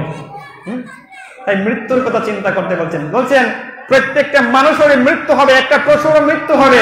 তাহলে একটা পশু আর একটা মানুষের মধ্যে কি পার্থক্য রইল? বলছেন মানুষ 4টি কার্য করে। কি করছে? খাদ্যের সংস্থান করছে, তার নিদ্রা আছে, তার ঘুম আছে, তারপর তার বংশ বিস্তার আছে, তারপর তার মৃত্যু বয় আছে। একটা পশুর সেইভাবে খাদ্যের সংস্থান করছে, নিদ্রা যাচ্ছে, একটা পশু বংশ বিস্তার করছে, একটা পশু তার মৃত্যু বয় আছে, কখন যেন আর একটা পশু এসে তাকে ভক্ষণ করে নেয়। তাহলে মানুষ আর পশুর মধ্যে কোনো পার্থক্য নেই। তাহলে পার্থক্যটা কোথায় বাবা? মায়েরা পার্থক্যটা কোথায়? বলছেন পার্থক্যটা একটা জায়গায়। এই পার্থক্যটাই হচ্ছে ভগবান তোমাকে বিবেক দিয়েছেন। এই বিবেক কেন দিয়েছেন ভগবান তোমাকে? বলছেন এই বিবেক যার দিয়েছেন, এই বিবেক দিয়ে যারা আজও ভগবানকে ডাকতে পারলো না, আহারে এই জগতে কেন আসলাম, আমি কে, কি আমার পরিচয়, এই জগতে আমার মূল কর্তব্য কি, এই চেতনাটা কোন জীবের মাধ্যমে যদি উদিত না হয়, কোন জীব যদি এই চেতনা জাগ্রত করতে না পারে যে আমি কে, আমি কেন আমি এই জগতের বুকে, মূল কর্তব্য কি, এই চিন্তা যদি জীবের হৃদয় মাঝে উদিত না হয়, তাহলে বুঝতে হবে সে আজও মানুষ হতে পারেনি। এই জন্য শাস্ত্র বলছেন, প্রেমানন্দ আচার্য বলছেন, মানুষ আকার হইলে কি হয়, করহ ভূতের কাম, না হইলে কেন না বলো এই বদনে শ্রীকৃষ্ণ গোবিন্দ নাম। বলছেন তোমার আকারটা দেখতে মানুষের মতো, কিন্তু দিন থেকে রাত পর্যন্ত তুমি পশুর মতো কার্য করছো। পশু যা করে তুমি তাই করছো, তাহলে তোমার আর পশুর মধ্যে কি পার্থক্য রইল? ভগবান বলছেন তোমার এই মনুসংহিতায়, মনু বলছেন যে মানুষের ভগবান কি দিয়েছেন? হুঁশ দিয়েছেন, বিবেক দিয়েছেন। এই বিবেক কেন দিয়েছেন ভগবান? কৃষ্ণ আরাধনা করার জন্য। বলছেন কৃষ্ণ আরাধনা ব্যতীত যারা জীবনযাপন করে, যারা ভগবত আরাধনা ব্যতীত জীবনযাপন করে, ধর্মহীনাবি মানুষ পশুর সমান। মনুসংহিতা ধর্মগ্রন্থ আপনারা পরে দেখবেন, সেখানে স্পষ্ট লেখা আছে যে মানুষ ধর্মকে পালন করে না সেই মানুষ পশুর সমতুল্য। এই যে পশুর যে কার্য করছে তারটি আমরা করছি, তাহলে আমাকে যে ভগবান বিবেক দিয়েছেন, এই যে মনুষ্য জন্ম দিয়ে পাঠিয়েছেন, এই যে বৃক্ষ হয়ে হাজার হাজার বছর দাঁড়িয়ে আছে, সে দিন থেকে রাত পর্যন্ত কি করছে? এই রোদ সহ্য করছে। আমরা একটু সময় রোদে দাঁড়াতে পারি না। প্রচন্ড জোরে যখন জল বর্ষণ হয়, যখন প্রচন্ড জোরে বায়ু হয়, তখন সে সবকিছু সহ্য করছে দিন থেকে রাত পর্যন্ত, লক্ষ লক্ষ বছর দাঁড়িয়ে আছে এই বৃক্ষ। বলছেন এই মনুষ্য জন্ম নেওয়ার আগে তোমাকে বহু জন্ম নিতে হয়েছে। জলজনব লক্ষানি স্থাবর লক্ষ বিংশতি কৃময়া রুদ্র সংখ্যা পক্ষুনাম দশ লক্ষানি চাতুর লক্ষানি মানবা। এই মনুষ্য জন্ম লাভ করার আগে তোমাকে 9 লক্ষ বার জলজ প্রাণী হয়ে জন্ম নিতে হয়েছে। এই জলে যে সকল প্রাণী জন্ম নিয়েছে, সমস্ত প্রাণীতে তোমার জন্ম হয়েছে, 9 লক্ষ বার জলজ প্রাণী হয়েছে। জল জলবনকারী, তারপর 11 লক্ষ বার কৃমিকীট, 10 লক্ষ বার পক্ষী হয়ে তোমাকে জন্ম নিতে হয়েছে, 30 লক্ষ বার পশু জনিতে জন্ম নিতে হয়েছে। কুকুর বিড়াল ছাগল তোমাকেও মা হয়ে আসতে হয়েছে, আমাকে হয়ে আসতে হয়েছে। বলছেন এই যে বৃক্ষ হয়ে দাঁড়িয়ে আছে, এই বৃক্ষ জনিতে আমাদেরকে 20 লক্ষ বার জন্ম নিতে হয়েছে। তাহলে বলছেন এই সাধু সঙ্গের পরিবেশ পেয়ে যারা, এত সুন্দর একটা সাধু সঙ্গের পরিবেশ হয়েছে, আমরা যদি সবাই মিলে কিঞ্চিত সময় ভগবানের কথা শ্রবণ করতাম, কিঞ্চিত সময় যদি আমরা ভগবানের আসরে এসে এই কথাটা শ্রবণ করে কৃষ্ণ প্রসাদ আস্বাদন করতাম, তাহলে আমাদের প্রকৃত মঙ্গল হতো। আমরা আজও কৃষ্ণ কথার প্রতি আমাদের রুচি জাগলো না। আমাদের রুচিটা কোথায়? একটু প্রসাদকে দৌড়ে বাসায় চলে গেলাম। এটা কি ভগবানের কৃপা? এটা ভগবানের কৃপা নয়, এটা বলছেন এটা হচ্ছে মায়া। এই যে আমাদেরকে ভগবানের কথা থেকে সরিয়ে নিয়ে যাচ্ছে। তো ভগবানের কথা আমাদের শ্রবণ না করলে, বলছেন এই সুন্দর সাধু সঙ্গের পরিবেশ হয়ে যারা এই সাধু সঙ্গে এসে বসে না, সাধুদের সঙ্গ করে না, হরি কথা শ্রবণ করে না, বলছেন এই পা তোমাকে ভগবান কেন দিয়েছেন? এই পা দেওয়ার ভগবানের একটাই কারণ, এই পা পেয়ে যারা আজও এই সাধু সঙ্গে এসে সাধুর সাথে বসে না, হরি কথা শ্রবণ করে না, মন্দিরে আসে না, তাদেরকে আমি পরবর্তী জন্য বৃক্ষ জুড়িতে দিব, বৃক্ষ হয়ে জন্ম নিতে হবে। কারণ কি? বৃক্ষ দেখবেন স্থবির, বৃক্ষ এক জায়গা থেকে আরেক জায়গায় যেতে পারে না। যেতে পারে না বৃক্ষ এক জায়গা থেকে আরেক জায়গায়, বৃক্ষ এক জায়গা থেকে আরেক জায়গায় কি যেতে পারে না। তাই বলছেন এই যে সাধু সঙ্গের পরিবেশ পেয়ে তুমি সাধু সঙ্গে এসে বসো না, হরির কথা শ্রবণ করো না, পরবর্তী জন্মে তোমাকে ওই বৃক্ষ জনিতে জন্ম নিতে হবে। এই মুখ কেন দিয়েছেন ভগবান? হরির কথা বলার জন্য।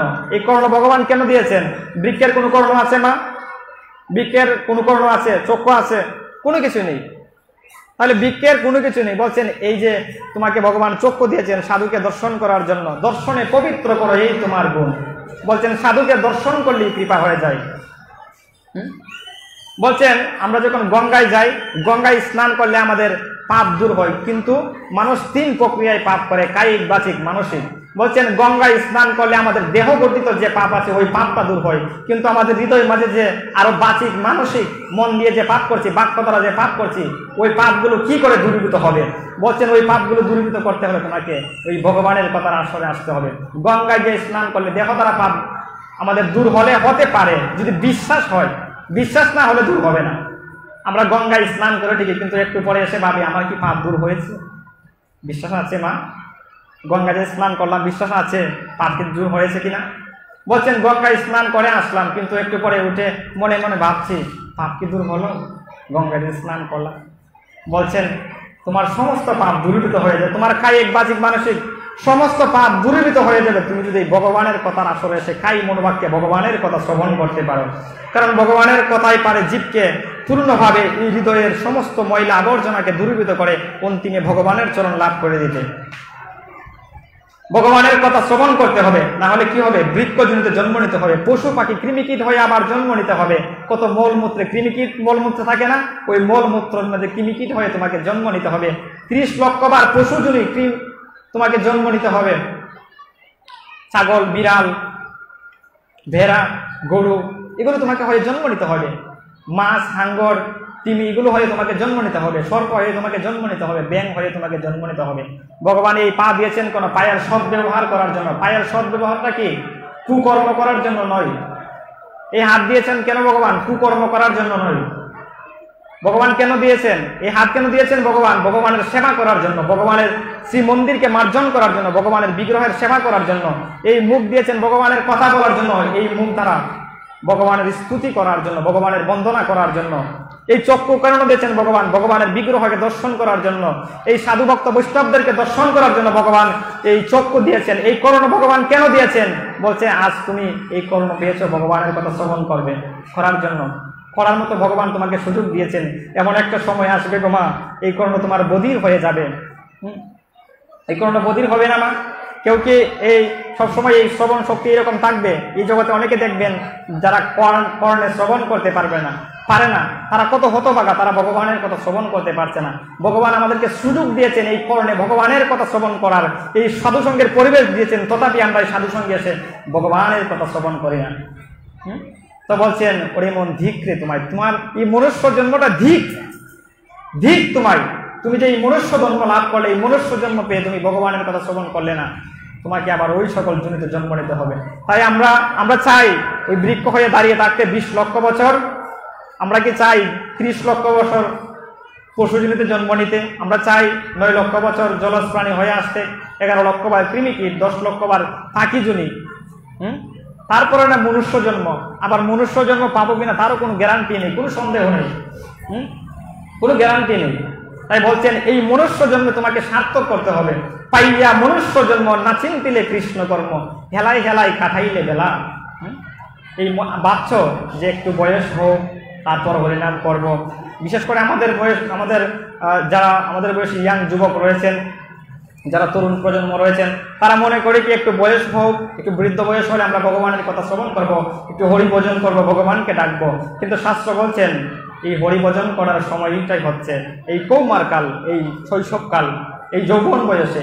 এই এখন যেভাবে আমি কথা বলতে পারছি, বৃদ্ধ বয়সে তখন এইভাবে কথা বলতে পারবো না। এইভাবে যখন আমি এই যে এখন যে শ্রবণ শক্তিটা আমার মধ্যে আছে, যখন আমি বৃদ্ধ হয়ে যাব তখন আমার মধ্যে এই শ্রবণ শক্তিটা থাকবে না। তো বলছেন এই হরিভজন করার উপযুক্ত সময় হচ্ছে প্রহ্লাদ মহারাজ ভাগবতের সমস্ত তত্ত্ব বলছেন যে এই হরিভজন করার মূল সময় হচ্ছে এই কৈশোরকাল, এই কৌমারকাল, যৌবন বয়স। এই বয়সে ভগবানকে আরাধনা করা যায়, ভগবানকে পূর্ণরূপে বশীভূত করা যায়। এই বয়সটাতে ভগবানকে ডাকার সময়, এই বয়সে ভগবানকে না ডাকলে বৃদ্ধ বয়সে ভগবানকে ডাকা যায় না। বৃদ্ধ বয়সে ভগবানকে কখনো ভজনা করা যায় না। ওই বয়সে আমি আমার দেহটাকে সাপোর্ট করতে পারবো না। আমার যে দেহটা রয়েছে ওই দেহটাকে আমি সাপোর্ট করতে পারবো না। আমি কি ভগবানকে ডাকবো? ওই বয়সে দেহটা যখন বৃদ্ধ হয়ে যাবে তখন আমার হাতে লাঠি থাকবে, চোখে দেখতে পারবো না ভালো করে, কর্ণে শ্রবণ করতে পারবো না, ভালো করে হাঁটতে পারবো না। একটু সময় সাধু সঙ্গে এসে বসলে আমার কোমরে ব্যথা হয়ে যাবে। তখন আমি কিভাবে ওই সময় ভগবানকে ডাকবো? বলছেন ওই সময় ভগবানকে তোমার ডাকার সময় নয়। ওই সময় ডাকলে ওই তোমার যে এই যে মুখের যে শব্দ, ওই শব্দ ভগবানের কারণে পৌঁছয় হবে না। এখন তুমি যে জোর গলায় ভগবানের কথা বলতে পারছো, হরে কৃষ্ণ মহামন্ত্র উচ্চারণ করতে পারছো, তখন তুমি এইভাবে হরে কৃষ্ণ মহামন্ত্র উচ্চারণ করতে পারবে না। তাই বলছেন এই যে মনুষ্য জন্ম তুমি পেয়েছো, এই মনুষ্য জন্ম পেয়ে তুমি নিজেকে প্রশ্ন করো যে এই যে মনুষ্য জন্ম পেলে এখনই কি ভজনা করার সময় নাকি বৃদ্ধ বয়সে ভগবানকে ডাকবো। তাই বলছেন তোমার মনুষ্য জন্ম ধিক, যদি তুমি ভগবানকে আজও ভজনা করতে না পারো, তুমি যদি আজও ভগবানকে ভালোবাসতে না পারো, ভগবানের ভজনা করতে না পারো। এই জগতে আমরা যাকে তাকে ভালোবাসি, যাকে তাকে কি সন্তান মাকে ভালোবাসে, মা সন্তানকে ভালোবাসে, স্বামী স্ত্রীকে ভালোবাসে, স্ত্রী স্বামীকে ভালোবাসে, তারপর আত্মীয় পরিবার স্বজন সকলকে আমরা ভালোবাসি, এই সংসারের প্রত্যেকটা মানুষকে আমরা ভালোবাসি, কিন্তু ভগবানকে আজও ভালোবাসতে পারিনি। ভগবানকে ভালোবাসতে পেরেছি, কেউ বলতে পারবেন যে আমি ভগবানকে ভালোবাসি? এমন কেউ আছেন এখানে উপস্থিত যারা গৌর ভক্তবৃন্দ রয়েছেন, কৃষ্ণ ভক্তবৃন্দ রয়েছেন, যে আমি আমার কৃষ্ণকে আপন করে নিয়েছি, কৃষ্ণ আমার সন্তান, কৃষ্ণ আমার বন্ধু, কৃষ্ণ আমার প্রাণনাথ, কৃষ্ণ আমার স্বামী, কৃষ্ণ আমার প্রভু, এরকম ভাবে আছেন? কেউ বলতে পারবেন হাত তুলে যে আমি কৃষ্ণকে এইভাবে আপন করে নিয়েছি? ভগবানকে ভজনা করতে হলে 5টি ভাব রয়েছে। বলছেন সম্পর্ক করিয়া বজে কৃষ্ণ তারে নাহিতে যে আর সব মরে কারণ। তাই তো চৈতন্য চরিতামৃতে কৃষ্ণদাস কবিরাজ গোস্বামী পাদ বলছেন সম্পর্ক করিয়া বজে কৃষ্ণ তারে নাহিতে যে আর সব মরে কারণ। এই যে মন্দিরে এসে ভগবানকে প্রণাম করলাম, কোন মন্ত্রে ভগবানকে প্রণাম করতে হয় ওই মন্ত্রটাই ভগবান আমরা জানি না, আর ভগবান আমার প্রণাম গ্রহণ করে নেবে, আবার সংসারে ভগবান মঙ্গল করবে। বলছেন এত কিছু সংসারে করছি, দিন থেকে রাত পর্যন্ত সংসারের জন্য পরিশ্রম করছি, দিন থেকে রাত পর্যন্ত গাধার মতো কাঠুলি কাটছি, তারপরে কোনো এই সংসারে একটু সুখ পায় না, আসলেই সংসারে অশান্তি, একটু পরে আমাকে সংসারে এসে দুঃখ গ্রাস করে। সংসারে এত পরিশ্রম করছি, এত কষ্ট করছি সংসারের জন্য, তাহলে সংসার থেকে কি পেলাম? দুঃখ ছাড়া, কষ্ট ছাড়া কিছু পেয়েছি মা? কিছুই তো পাইনি, সংসারে সর্বদা দুঃখ কষ্ট পেয়েছি। তাহলে এই সংসারে দুঃখ কষ্ট পেয়ে আজও নিজেকে বুঝতে পারলাম না যে একটু ভগবানকে ভালোবাসি, একটু ভগবানকে নিজের করে নেই। সবার কাছ থেকে যে দুঃখ পেলাম, একটু ভগবানকে ভালোবাসি, ভগবানকে একটু নিজের করে নেই। মীরাবাইও বলেছিলেন এই কথাটা। মীরাবাই গিরিধারী, মীরাবাই যখন ছোট্ট ছিলেন, গিরিধারীর অত্যন্ত প্রিয় ভক্ত ছিলেন মীরাবাই। মীরাবাইয়ের অত্যন্ত ভজন রয়েছে, এটা জগৎবাসীকে শিক্ষা দিয়ে গেলেন কিভাবে ভগবানকে ভালোবাসতে হয়। আজও ভগবানকে ভালোবাসতে পারলাম না, আজও ভগবানকে নিজের করে নিতে পারলাম না, পরিবারের সদস্য ভাবতে পারলাম না। পরিবারে যদি কারো ঘরে বাচ্চা হয় বা পরিবারে যদি কেউ মারা যায়, অসুস্থ হয়, তাহলে আমরা ঠাকুর ঘরকে তালা মেরে রেখে দিই, বন্ধ করে দিই ঠাকুর ঘর, যে ঠাকুর আমাদের কেউ নয় বুঝি। এই যে তুমি প্রতিদিন কাঁদছো আর তোমার ভগবানকে না খাইয়ে রাখছো, একটু চিনি বাতাসা দিচ্ছ, তাহলে ভগবান তোমার ঘরের কেউ নয়। তাহলে বুঝতে হবে যে আমি তো 3 বেলা 3 থাল থেকেই কাঁদছি মা, ভগবানকে তো আমি কিছু দিচ্ছি না, একটু চিনি বাতাসা। আমি তো কাঁদছি অন্ন ব্যঞ্জন, ভগবানকে কি দিচ্ছি? চিনি বাতাসা। তাহলে ভগবান কি আমার ঘরের কেউ নয়? ভগবান যদি আমার ঘরের কেউ হতো তাহলে আমি ভগবানকে দিয়ে খেতাম, আমি ভগবানকে ভালোবাসতাম, বলতাম যে গোপাল তুমি আমার ছেলে। ভগবানকে এই বলতে পারতাম যে তুমি আমার ছেলে। ভগবানকে কখনো ছেলে রূপে ভাবতে পেরেছি? তোমার ছেলেকে তুমি বলছো এসে খাওয়া দাওয়া করো, সকালবেলা খাওয়াচ্ছ ছেলেকে, দুপুরবেলা খাওয়াচ্ছ, আবার রাত্রেবেলাও খাওয়াচ্ছ, তাহলে ভগবানকে কি দিচ্ছ? তাহলে বুঝতে হবে যে ভগবানের সাথে আজও তোমার সম্পর্ক হয়নি। তাই জন্য আমাদের শাস্ত্রকার বলছেন সম্পর্ক করিয়া বোঝে কৃষ্ণ তারে নাহিতে যে আর সব মরে কারণ। বলছেন সম্পর্ক না করলে কখনো ভগবানকে লাভ করা যাবে না। তোমার পরিচয়টা কি হবে ভগবানের সাথে? তোমার একটা পরিচয় হতে হবে না? এখন তুমি ভগবানকে ডাকবে, তোমার সাথে ভগবানের একটা সম্পর্ক হতে হবে না? তুমি কোন রূপে ভগবানকে ডাকবে? সন্তান রূপে ভগবানকে ডাকবে, নাকি সখা রূপে ভগবানকে ডাকবে, নাকি প্রাণনাথ স্বামী রূপে ভগবানকে ডাকবে, প্রভু রূপে ভগবানকে ডাকবে? হ্যাঁ, তো কোন রূপে ভগবানকে ডাকবে এটা তোমার জানতে হবে না মা? ভগবানকে ভজনা করতে হলে ওই তত্ত্বটা তোমাকে আগে জানতে হবে, কোন ভাবে তোমাকে ভজনা করতে হবে। গোপালকে আজও ছেলে ভাবতে পারেনি, সখা ভাবতে পারেনি। আমাদের বয়সী যারা ছেলে মেয়েরা রয়েছে, আমি গোপালকে আমার সখা ভাবি, গোপাল আমার বন্ধু, ভগবান আমার বন্ধু সখা।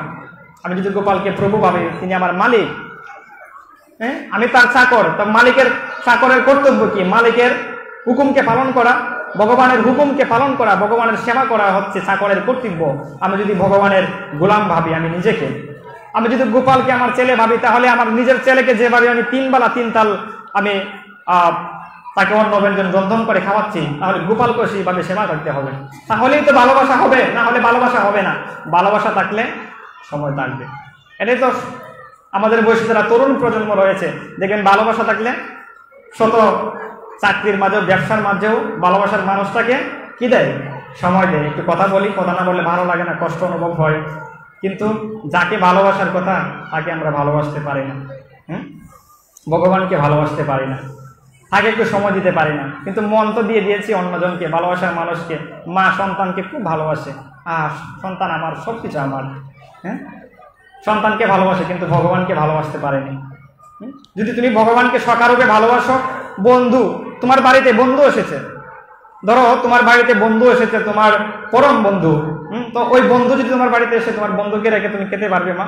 তোমার বান্ধবী তোমার বাড়িতে আসলো, তোমার বান্ধবীকে রেখে তুমি খেয়ে নিবে? অবশ্যই না। বান্ধবীকে খাওয়া দাওয়া করি তারপর খাবে। তাহলে বন্ধু গোপাল যদি তোমার সখা হয়, বন্ধু হয়, তাহলে গোপালকে না দিয়ে, তোমার বন্ধু বাড়িতে এসেছে তুমি তাকে না দিয়ে খেতে পারবে? অবশ্যই না।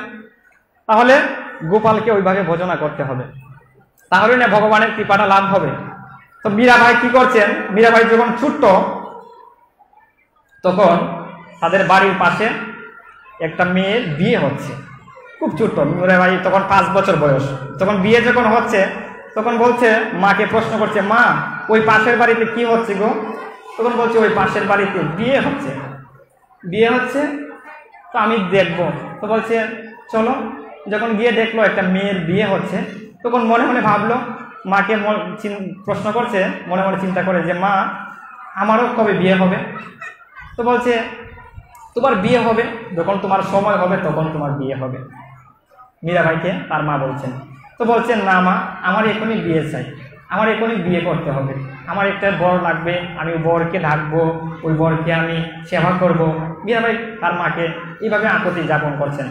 এইভাবে আকুতি যাপন করতে করতে যখন তার মা বিরক্ত হয়ে যাচ্ছেন, তখন বলছেন, যা, তুই বর চাস, তোর বর প্রয়োজন, স্বামী প্রয়োজন, তখন ওই গিরিধারী গোপাল ঠাকুরের যে ঘর রয়েছে, ঠাকুর ঘর আছে না মা? আমাদের প্রত্যেকের গৃহেই তো ঠাকুর ঘর আছে। ওই গৃহের মধ্যে ঠাকুর ঘরে গিয়ে গোপাল, গিরিধারী গোপালকে দেখিয়ে বলছে, ওই গিরিধারী গোপাল আছে না, ওই গিরিধারী গোপাল তোর স্বামী, ওই গিরিধারী গোপাল তোর বর, আজ থেকে তাকে তুই স্বামী রূপে ভেবে নে। ওই যে পাশের বাড়ির মেয়েটি দেখেছিস যে স্বামী এসেছে, ওই আজ থেকে ওই গিরিধারী গোপাল তোর স্বামী, গিরিধারী গোপাল তোর বর। ওই মীরা কি করছেন, ছোট্ট বয়স থেকে, যখন 5 বছর বয়স, ছোট বাচ্চা তো, সরল মন, তখন থেকে গিরিধারী গোপালকে তার মন দিয়ে দিয়েছে। গিরিধারী গোপালকে, ভগবানকে তার মন দিয়ে দিয়েছে। সে তো আর বুঝে না, গিরিধারী গোপালকে মন দিয়ে দিয়েছে। আস্তে আস্তে মীরা বড় হতে লাগলো।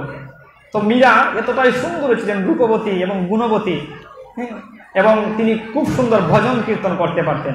আজও বৃন্দাবনে রয়েছে মীরা মনোরঞ্জনশালা, যেখানে প্রতিদিন ভাগবত পাঠ হয়, হাজার হাজার ভক্তের সমাগম হয় ওই মীরা মনোরঞ্জনশালায়।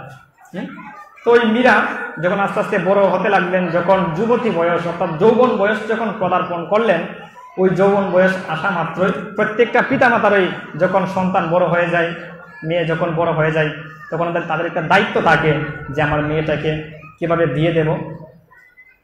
তো কি করলেন, ওই যে রাজ্যে থাকতেন, ওই রাজ্যে এক রাজা ছিল। ওই রাজা খবর পেলেন যে ওই মীরা নামে একটি মেয়ে রয়েছে, ওই মেয়েটি খুব গুণবতী, রূপবতী এবং খুব অপূর্ব সুন্দরী। সে চারপাশে তার অনেক সুনাম রয়েছে, অনেক সুন্দর, সে ভজন কীর্তন করতে পারে। তখন ওই মীরার পরিবারে ওই রাজার ছেলে প্রস্তাব পাঠালেন ওই মীরাকে বিয়ে করার জন্য। যখন প্রস্তাব পাঠালেন, যখন মীরা শুনতে পেলেন যে আমার জন্য বিয়ের খবর এসেছে, তখন মার কাছে গেলেন। মায়ের কাছে গিয়ে বলছেন, মা আমি বিয়ে করব না। মাকে গিয়ে বলছেন, মা আমি বিয়ে করব না। তো বলছে, কেন বিয়ে করবে না কেন? বলছে, ছোটবেলায় যখন আমি পাশের বাড়ি যখন বিয়ে হয়েছিল, ওই পাশের বাড়ির বিয়ের সময় আমি তখন তোমার কাছে বাইনা ধরেছিলাম যে আমার বর চাই, স্বামী চাই। তখন তুমি ওই গিরিধারী গোপালকে দেখিয়ে বলেছিলে ওই গিরিধারী গোপালই তোমার স্বামী। তখন তুমি বলেছিলে যে গিরিধারী গোপালই আজ থেকে তোমার স্বামী, তুমি তাকে বর রূপে ভেবে নাও। মা আমি তো ওই গিরিধারী গোপালকে আমার পতি রূপে, আমার স্বামী রূপে ভেবে নিয়েছি। তাহলে ওই মনটা তো দুইজনকে দেওয়া যাবে না। মনটা কি দুইজনকে দেওয়া যায় মা? আমি যদি কাউকে ভালোবাসি, ওই ভালোবাসার মানুষটাকে রেখে মন আরেকজনকে দেওয়া যাবে? অবশ্যই না। যাকে মন থেকে একেবারে ভালোবাসি 100তে 100, ওই মনটা একমাত্র তার প্রতি থাকবে, অন্য কারো দিকে যাবে না। আর যদি কপটতা থাকে তাহলে অন্যদিকে চলে যেতে পারে। কিন্তু মীরা তো 100তে 100 গিরিধারী গোপালকে পতিরূপে গ্রহণ করে নিয়েছে। তো মাকে বলছে ওই গিরিধারী গোপালই হচ্ছে আমার স্বামী মা, আমি আর কাউকে আমার এই মন দিতে পারবো না। দেখুন কতটা ভালোবাসা ভগবানের প্রতি। আসলে আমরা ভগবানকে ভালোবাসতে পারি না, আমাদের ভালোবাসার খুবই অভাব। গোপালকে নিজের পরিবারের একজন ভাবতে পারি না, ভগবানকে আজও নিজের করে ভাবতে পারি না। কারো ঘরে শৌচ হলে, বাচ্চা হলে আমরা ঠাকুর ঘর বন্ধ করে দিই, গোপালের সেবা পূজা আমরা বন্ধ করে দিই। কারো ঘরে যদি কেউ মারা যায় তাহলে আমরা গোপালের সেবা, ঠাকুর সেবা বন্ধ করে দিই। আমি যদি গোপালকে আমার পরিবারের একজন ভাবতে পারতাম তাহলে কখনো গোপালকে না খাইয়ে রাখতাম না। এটা আমার মনের ভাবনা। আরে মা, ভক্তি কোথায়? ভক্তি থাকে মনে, অন্তরে। এই যে বাহ্যিক শুদ্ধতা, এগুলোর প্রয়োজন আছে, বাহ্যিক সুচিতার এগুলো প্রয়োজন আছে, কিন্তু ভক্তি কোথায়? ভক্তিটা বাহ্যিক না, ভক্তিটা হচ্ছে আন্তরিক, মনের ভক্তি। মন থেকে যেদিন আমি গোপালকে শ্রদ্ধা করতে পারবো, যেদিন গোপালকে আমি ভক্তি করতে পারবো, যেদিন গোপালের প্রতি আমার পূর্ণ ভক্তি মন থেকে, অন্তর থেকে জাগ্রত হবে, সেদিনই গোপালের কৃপা, সেদিনই আমার অনাদিরাদি গোবিন্দের কৃপা বর্ষিত হবে। তো বৃন্দাবনে এক বাবাজি মহারাজ এক লালা, 5 বছরের একটা ছোট্ট লালাকে বলছেন, লালা, লালাকে ডেকে বলছেন, তো লালা তোদের ঘরে কয়জন আছে রে সদস্য? তো বলছেন আমাদের ঘরে না 5 জন সদস্য আছে। ওই লালা ওই বাবাজি মহারাজকে বলছেন যে আমাদের ঘরে না 5 জন সদস্য আছে। তো বলছেন কে কে তোদের ঘরে 5 জন সদস্য? বলছেন আমি, আমার বড় দাদা আছে একজন, আমার ছোট্ট বোন, আমার বোন আছে একজন, আর আমার পিতা, আমার মাতা। তো বলছেন এই মিলিয়ে 5 জন। তো বলছেন চল লালা, আজকে তোদের বাসায় যাব, আজকে গিয়ে তোদের বাসায় আমি সেবা করব। গোপাল ওই বাবাজি মহারাজ ওই ছোট্ট লালাকে বলছেন ওই কথাটা। তখন ছোট্ট লালা বলছেন চলুন বাবাজি মহারাজ, এটা তো আমার পরম সৌভাগ্য যে কোনো সাধু ভক্ত বৈষ্ণব আমার গৃহে যাবে, এটা আমার পরম সৌভাগ্য। আমরা সাধু ভক্ত বৈষ্ণবদেরকে আমাদের রুচি জাগে না, আমরা আমাদের গৃহে নিয়ে যেতে পারি না, আমাদের গৃহে ওই সাধু ভক্ত বৈষ্ণবদের আগমন ঘটাতে পারি না। এটাও বলছেন বহু জন্মের স্বীকৃতি প্রয়োজন সাধু ভক্ত বৈষ্ণবদেরকে। অনেক টাকা আছে মা, অনেক ধন দৌলত আছে, অনেক অনেক কোটি কোটি টাকার মালিক, কিন্তু সাধু ভক্ত বৈষ্ণবদের প্রতি শ্রদ্ধা ভক্তি নেই, তাদেরকে সেবা করানোর মতো হৃদয়ের মাঝে চিন্তা উদিত হয় না। লক্ষ লক্ষ টাকা আছে, কোটি কোটি টাকা আছে, এই টাকা পয়সা ধন দৌলত মনে করছি সবই আমার। যদি সাধু ভক্ত বৈষ্ণবদেরকে সেবা দিই, তারা যদি তাদের পেছনে ব্যয় করবো, ওই টাকাগুলো ব্যয় করলে তো আমাদের এগুলো কমে যাবে, সম্পত্তি কমে যাবে। তো বলছেন বাবা চলুন, এটা তো আমার পরম সৌভাগ্য, আপনি আমার গৃহে যাবেন। তো যখন গৃহে গেলেন, গৃহে গিয়ে যখন সাধু গিয়েছেন, তখন যাওয়ার পরই তার পিতা এসে দাঁড়িয়েছে, মাতা এসে দাঁড়িয়েছে। তো বলছে দেখি তোমাদের 5 জন সদস্য কে কে? তো বলছেন ওই দেখুন আমার মা আছে, আমার পিতা আছে, আমার বড় বোন আছে, আর আমার দাদা। বলছেন ওই চলুন আমার সাথে ঠাকুর করে।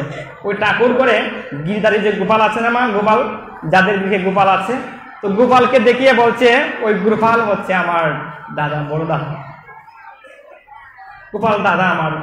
তো ছোটবেলায় যখন আমি মাকে প্রশ্ন করতাম, মা যে ঘুম থেকে উঠি তুমি কেন সবার আগে ওই বড় দাদাকে খাবার দাও, ওই ছোট গোপালকে কেন খাবার দাও? তো বলছে ও তো ছোট গোপাল, ও তো কথা বলতে পারে না, তো ওর কথা বলতে পারে না, ও তো ছোটো বাচ্চা, তাই ওকে একটু মায়া করতে হয়, কথা বলতে পারে না। তো কারো করে যদি অবুঝ অর্থাৎ ছোটো বাচ্চা থাকে, সে তো আর কথা বলতে পারে না, যখন কান্নাকাটি করে তখন তাকে আমরা খাবার দাবার দিই। তো গোপাল তো কান্নাও করতে পারে না, একেবারে বেককলের মতো বসে আছে।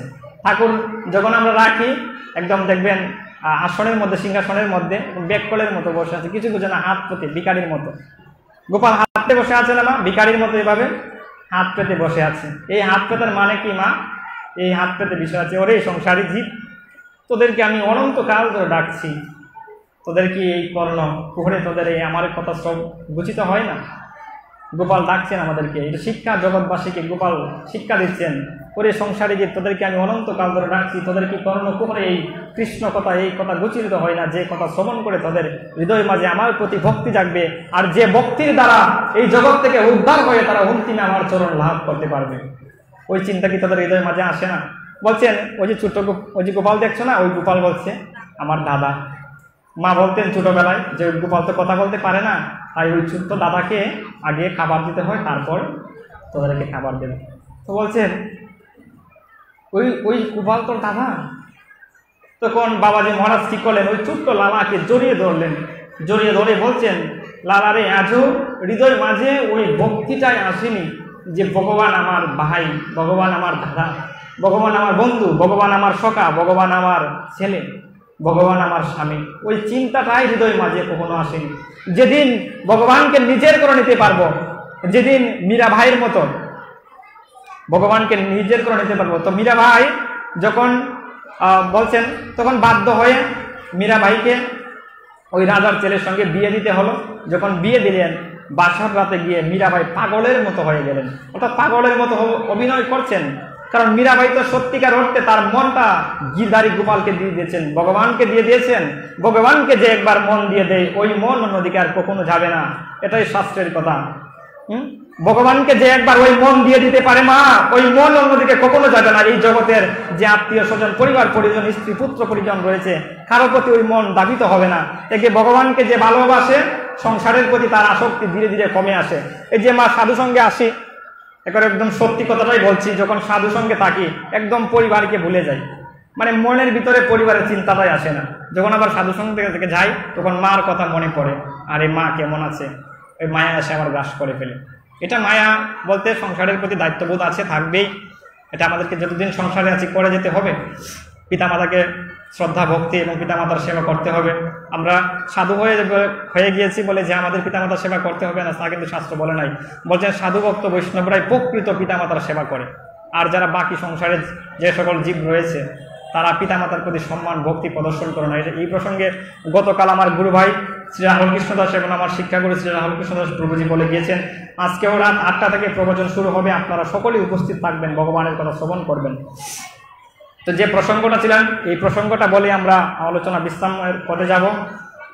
তো মীরাবাই যখন বাসর রাতে গিয়েছে, তখন মীরাবাই পাগলের মতো অভিনয় করছে, পাগলের মতো উন্মাদনী হয়ে গিয়েছে। হ্যাঁ, তো এইভাবে কয়েকদিন যেতে লাগলো।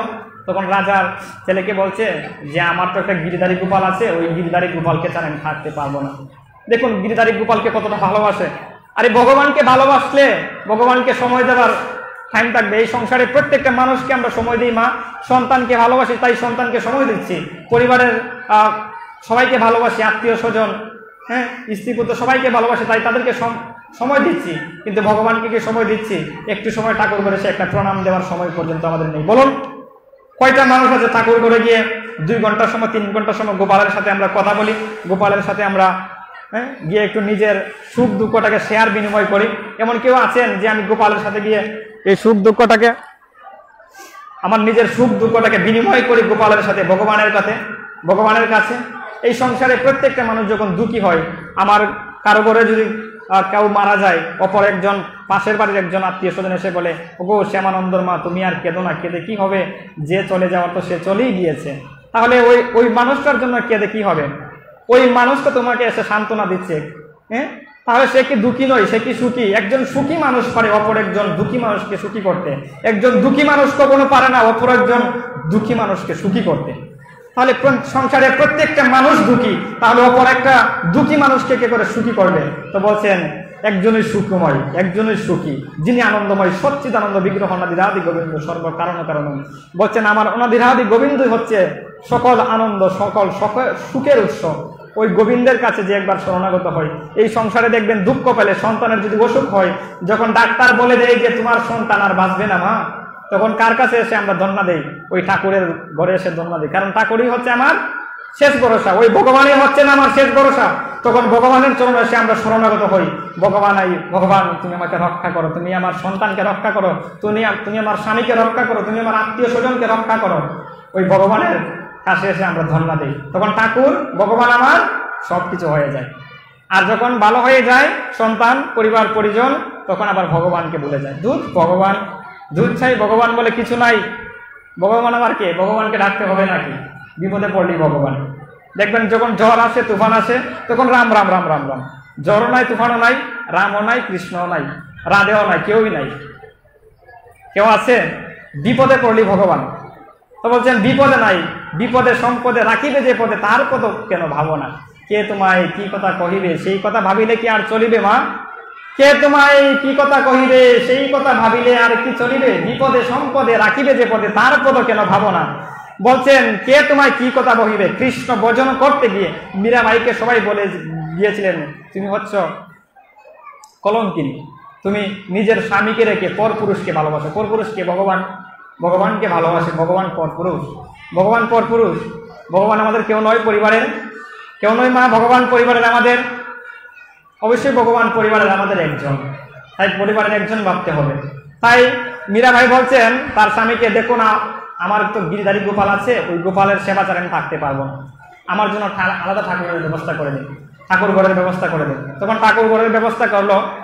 প্রতিদিন কি করে স্বামীর ভোজনা করবে, আত্মীয় স্বজনের ভোজনা করবে দূরের কথা, ওই গিরিধারী গোপালের সেবা করতে গিয়ে ওই গিরিধারী গোপালের সাথে দরজা লাগিয়ে কি যেন বলে, প্রতিদিন অনেক সময় কাটে যায়, দিন কেটে যায়, রাত কেটে যায়, গিরিধারী গোপালের সঙ্গে কি কথা বলে। আর পরিবারের আত্মীয় স্বজন সবাই বলে মীরা কি পাগল হয়ে গিয়েছে, মীরা কি পাগল হয়ে গিয়েছে। ওই পাগল হওয়ার জন্য তোমার জগতে আসা। যেদিন আমি গোপালের সামনে বসে দিন থেকে রাত পর্যন্ত কাটাতে পারবো, দিন কি রাত আমি গোপালের সঙ্গে আমার সুখ দুঃখটাকে বিনিময় করতে পারবো, তখনই বুঝতে পারবো যে আমার জীবন সার্থক হয়েছে, তখনই বুঝতে পারবো যে আমার জীবন হয়তো আজকে মনে সার্থকতার স্তরে পৌঁছে গিয়েছে। এই পরিবারের এই যে আমরা যে পরিবারে আছি, আমার স্বামীকে আমি কত সময় দিচ্ছি না, সকালে ঘুম থেকে উঠে রাত পর্যন্ত সময় দিচ্ছি তো, সন্তানকে সময় দিচ্ছি না, দিন থেকে রাত পর্যন্ত ঘুম থেকে, আত্মীয় স্বজনকে সময় দিচ্ছি না, তাহলে ভগবানকে সময় দিচ্ছি।